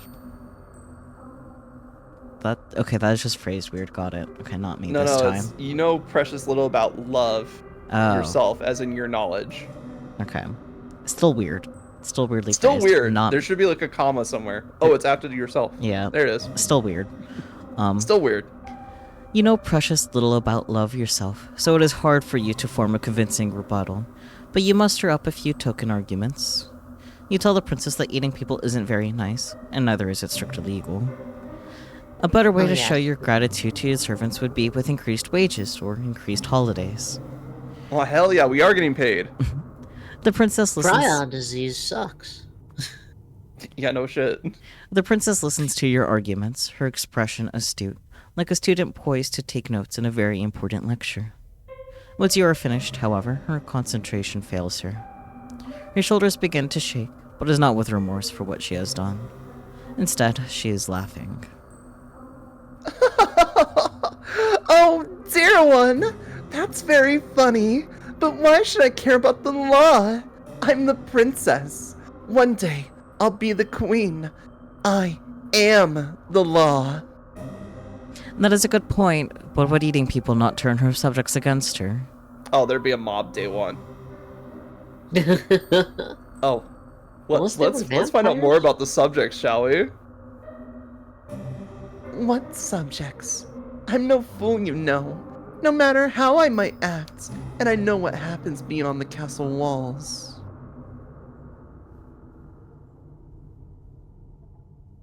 The fuck is Spooky doing? What the fuck?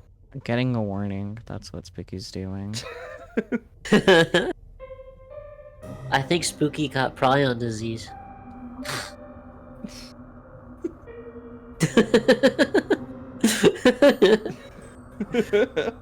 I told you cannibalism was bad. Also, pig brain was not a good idea. Mm-hmm. Especially cow's brain, that's a big one. Ooh. I know all about the plague.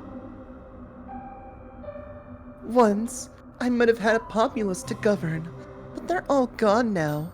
I'm a princess in nothing but name alone, a monarch without any subject.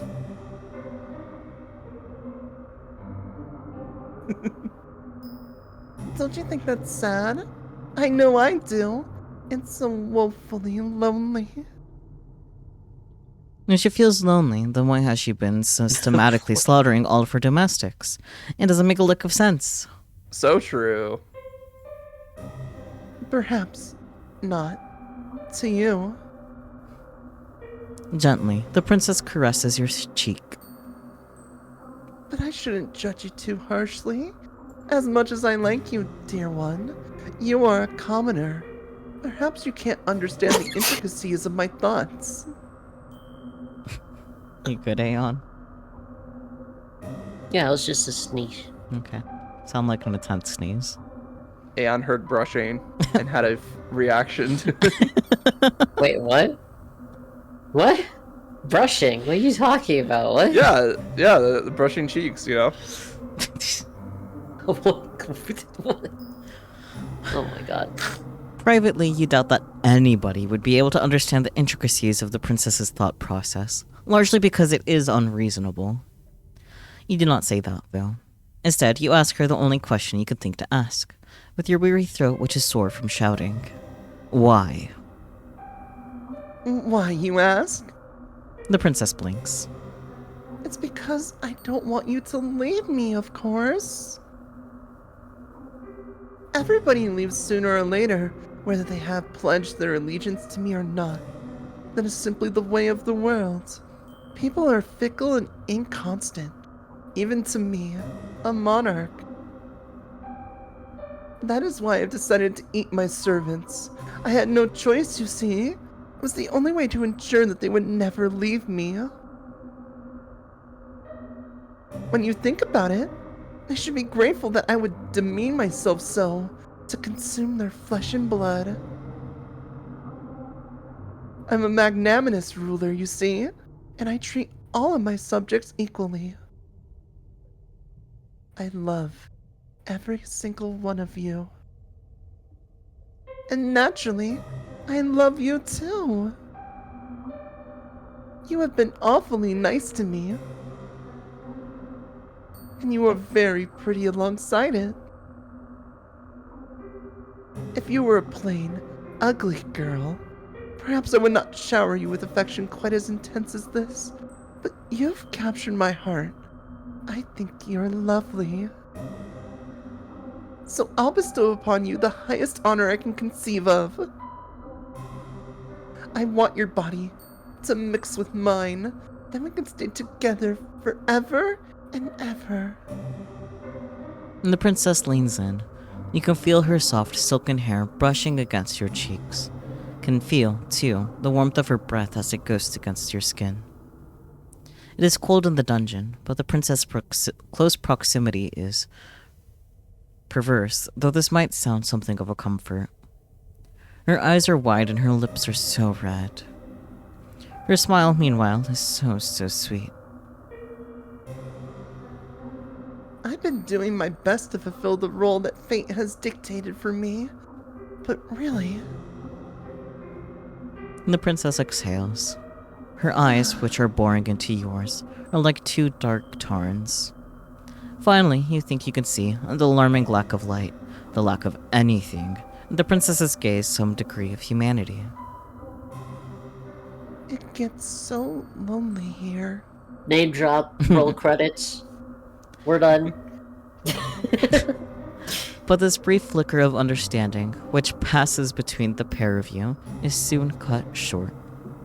The princess dips her head. She parts her lips, which are as red as the petals of a carnivorous flower. You feel the princess's breath against your neck. It is warm in the icy chill of the dungeons, and you shudder from it. For a few moments, you think that this overture of the princess's could be a romantic in a way. I added an extra word in there, but it's okay. Blip. But this, too, comes to a swift, merciless close. You're lucky we don't count extra words. I mean, that's on you. The princess's mouth is on your neck. Remember, if she bites, that's fine. If she swallows, be concerned. The princess's teeth, sharp as needles, are in your flesh. The princess is draining your blood. See, this is where it's concerning. She is supping on it in great, greedy goblets, like a hungry animal who cannot truly comprehend the harm it is causing. Even as the princess sups from you, her arms twined around your waist, you find you cannot hate her. Oh, damn, that girl goes in raw. Wait, she's just Damn, straight up eating bro. her. What the fuck? She is far too unworldly. You are sure, as your consciousness begins to fade, that the princess was being sincere when she spoke of her love for her past servants. This is simply the way the princess expresses this great love of hers, a love which is so very abundant it borders upon the monstrous. Borders. Marvel. Borders? No. Marvel. Jesus. Marvel. Marvel, no. Wait. Look, Marvel? What? A little bite here and there is fine. When she starts drawing blood, that's when you need to be concerned. Listen, as long as they're not killing me, I don't mind Yeah. a little bit of blood. Okay, y'all. Settle down. It is a love you never thought you would ever experience. This love of the princesses eclipses anything you have ever known before. It eclipses sanity. It eclipses reason. It eclipses all notions you might once have had of right or wrong. The princess, as you know full well, does not care about such concepts. You have always possessed a stubborn core, nestled beneath your weak-willed exterior, but the princess is even stubborner than you are. In the face of her love, you have met your match. The princess draws back. Desperately, you gasp for air, but she does not give you any quarter. As before, she dips her head, her red lips redder, still with your blood, then splits apart her jaw. Her teeth, which are impossibly, inhumanly sharp, glint wickedly like knives. Then she tears out your throat. The front of your nightgown was wet once. Now it is red. There's so much blood, you can smell it when you inhale, sharper than metal. It is so potent you can taste it on your tongue. You try to inhale, but this task proves to be beyond you, what with your twin perforations that have ruptured your skin. So she is a vampire. Wait. Yeah. Your attempted breaths, when they escape your lips, sound like sad, sorry wheezes. Your whole body, meanwhile, feels as though it is on fire. You make for quite the sorry sight indeed. But you'll forgive me if my sympathy is limited. You did bring this upon yourself, you know. You reap what you sow, and in your case, you made a series of bad decisions which led to your untimely demise. We made no decisions besides where to go. Yeah, we made one decision. We made one decision. Wait, What do you seriously? mean? Yeah. What the fuck? Oh yeah, this has been on rails the entire time, Aeon. Now, what do you want to do? Will you accept this fate of yours and rest in peace, or will you try to fight against it? I don't know. Do we save? No. Fuck. Fight against it. Fuck that shit. Do Damn, we not should've go saved. calmly into that Oh, well. night. I should have saved, but oh well. There should be like a skip button, like an auto skip. Oh yeah, there we is. can get to this. Yeah. Yeah, we can get to this no problem. Yeah. I know what you'd pick. Okay, Marvel. I'm guessing Marvel would accept your fate. Probably. What do you think we should Oh my do, God. Felix? Damn. What would I do if I was in the situation where I had my neck perforated and bleeding out on the floor? Probably fight. I don't know, she's a fucking vampire, so maybe I can, like, steal her vampire power somehow. Maybe consume some of her blood, you know? Have I ever been? Or That's a whatever the bit fuck Marvel. she's got going on. Yeah, let's try fighting and see what happens. That is a good answer, I must admit. I like it. It is impressive how very defiant you can be, even in a situation as discomforting Oh as wait, this. we can go back. Can we go back before the decision was made, or is that like the log? Because we could save here, is what I'm saying. I mean, we If we can could, go- but eh. We're close to the end. I think it's fine, because Yeah. it's also almost time for Jackbox, and I still want a small break. Okay. Yeah. We'll come back to this later and can worry about saves and whatnot then, not now. Well, I was just mainly wondering, are we going to try and get the other option here? I think they both end the same, but like there's some new information that comes up, I think. Yeah, but then that can be for next time we come back to this, not right now. Alright, cool. Now, try not to cry. Keep your chin up. This is but a minor setback in your story. Like all fair maidens, you are deserving of your own happy ending. You need only the strength to try and seek it out. Why don't we give this another go? Try not to ensnare the hearts of any more monarchs, particularly those with unusual appetites. You're destined for far higher purposes than being an entree, and there are vastly more enjoyable ways to be eaten in this world. So true. What? What? What? What do you mean more enjoyable? You'll heard leave that to your Toxic Yuri. imagination. I was gonna say, you heard Toxic Oh. Yuri, and you know the theme of this game. What do you think they meant by See. It's okay. More enjoyable Aeon ways is a to- I mean, little I've slow never tried it, sometimes. but I guess I have to go for it at some point, right? Your fate is, once again, in your hands. Now, I wonder, which path will you take?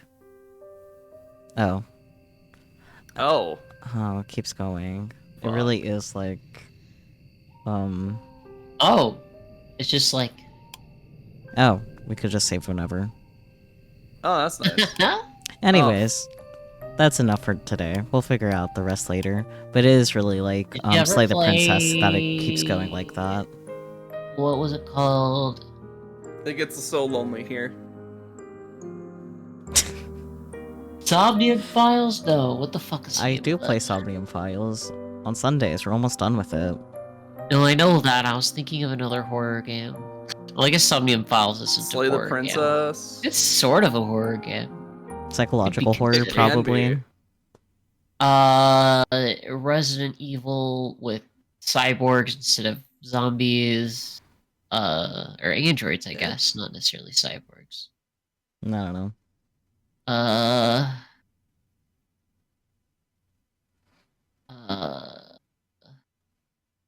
you're on like a planet. There's You're a on lot of planet. like Yuri fan fiction about them. Amazing. People ship them so hard. All over Twitter. I feel like this could be any number of things. I was gonna say, you think I'm in deep Yuri I circles? can't imagine there's a lot of games that fit that description and are also a Resident Evil, a classic Resident Evil style shooter. Oh, Signalis. Thank you. I actually did spin. Yeah, I gotta play that. Yeah, same. Like I did spin that on the games wheel, so I'll have to play that at some point. I thought you were playing it today. It's a 9-hour thought that was the game. whole If I was going to be playing it, I wouldn't be able to do Jackbox. It was either or. Because I would want to do it all in one go, and it's about 9-hour game. So Mm-hmm. Yeah, if someone bought me Signalis, I've been meaning to play it anyways, on stream. anyone that was going to join for Jackbox, you can join the Discord now. Yeah, get in here. We can talk about Toxic Yuri.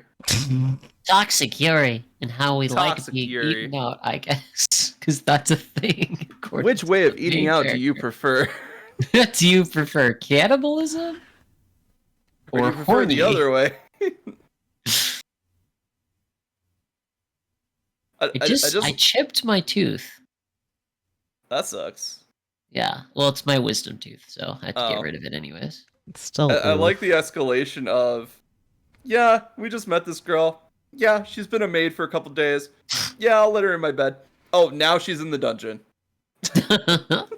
Hi, Melody. Hello, Melody. Cool. I I've trust seen you your name a guys. couple of times. I'll trust you guys and whoever pops into VC for Jackbox to take care of chat Oh. while I step aside. No. Too bad.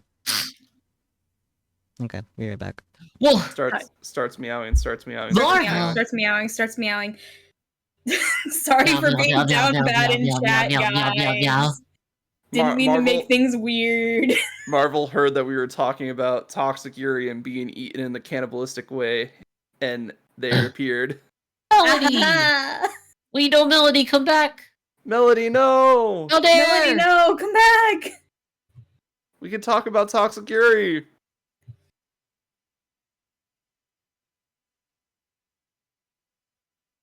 I like eating out, as in going to get food. What do you do after you get food, Peachy? There they are. Hello. Hello. Hi, Is it- Melody. Marvel, you're in the cage with me. Yeah. Let's go! Cage buddies! Cage buddy. Wait a minute. I'm not sure I'm okay with this scenario considering the recent thing literature we were just consuming. Great, they're contained. I can leave. What do you mean? What do you mean? What do you mean we're contained?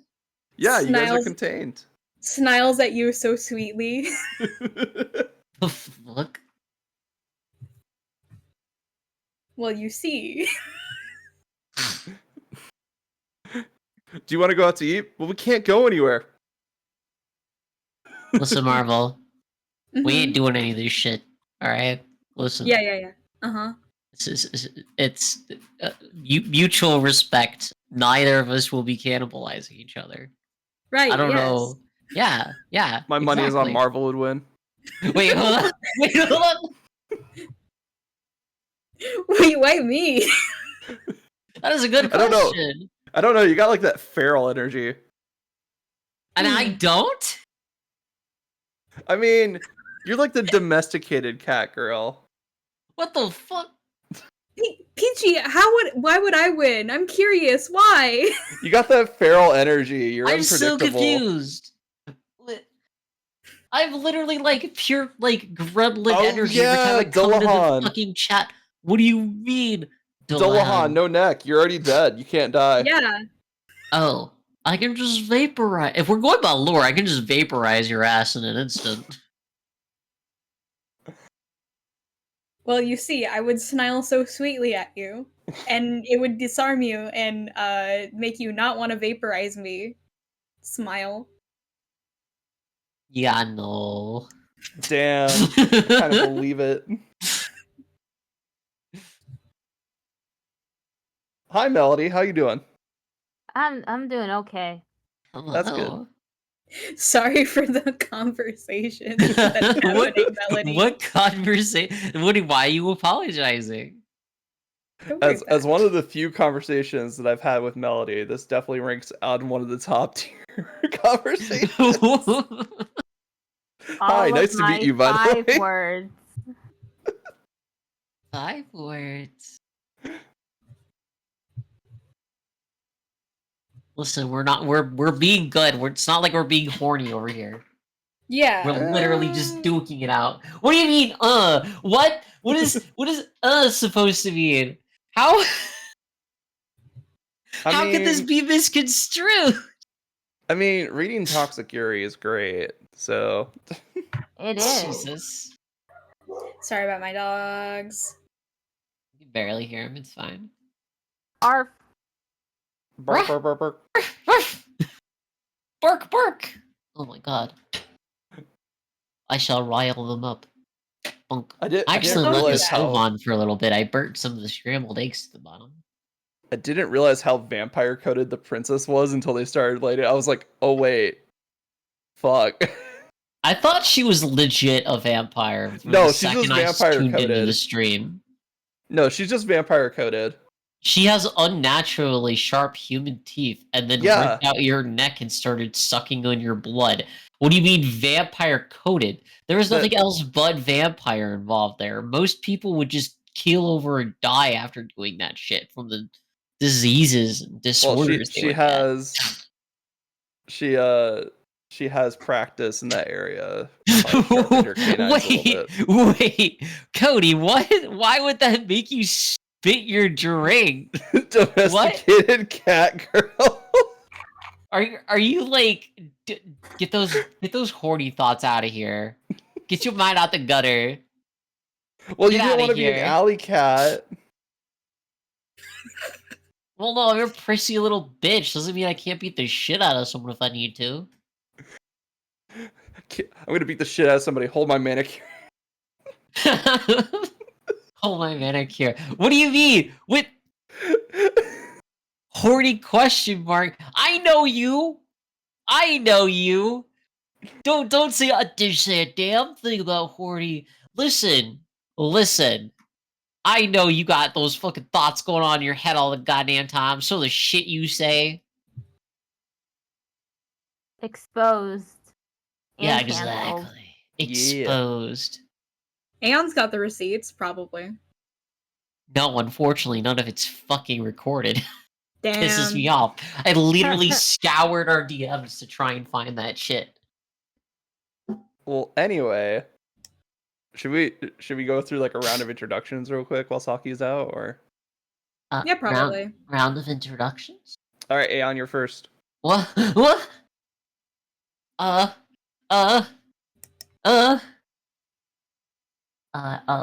I'm Aeon. Do art. And basically nothing else lately. So true. I just appear on, like, a bajillion other people's streams playing video games, and then I just do art on my own. Yeah. Sounds about right? Yeah, it does. Yeah. What do you mean, what thoughts are you yapping about? I wasn't talking about thoughts, I'm talking about actual verbal comments and sometimes text comments you've made in my fucking chat. I never go real horny on Nain. Yeah, okay, sure, whatever. All right, Whatever. the other half of the Why am I cage getting duo. blocked off this? No, the stream? cage! My home! Rest. I will my add the You don't have I'll to add worry the about cage figuring out who back gets when to more play the people role get of here. princess now. When more people in, One I'll sec- add the One cage second, I just back. realized I'm huge. Let me get tiny. There we go. That's better. Become smaller. Okay, smaller. Melody, your reactive looks outdated. I could be wrong though. It is incredibly outdated. It's so old. I don't know if you want to update that or not.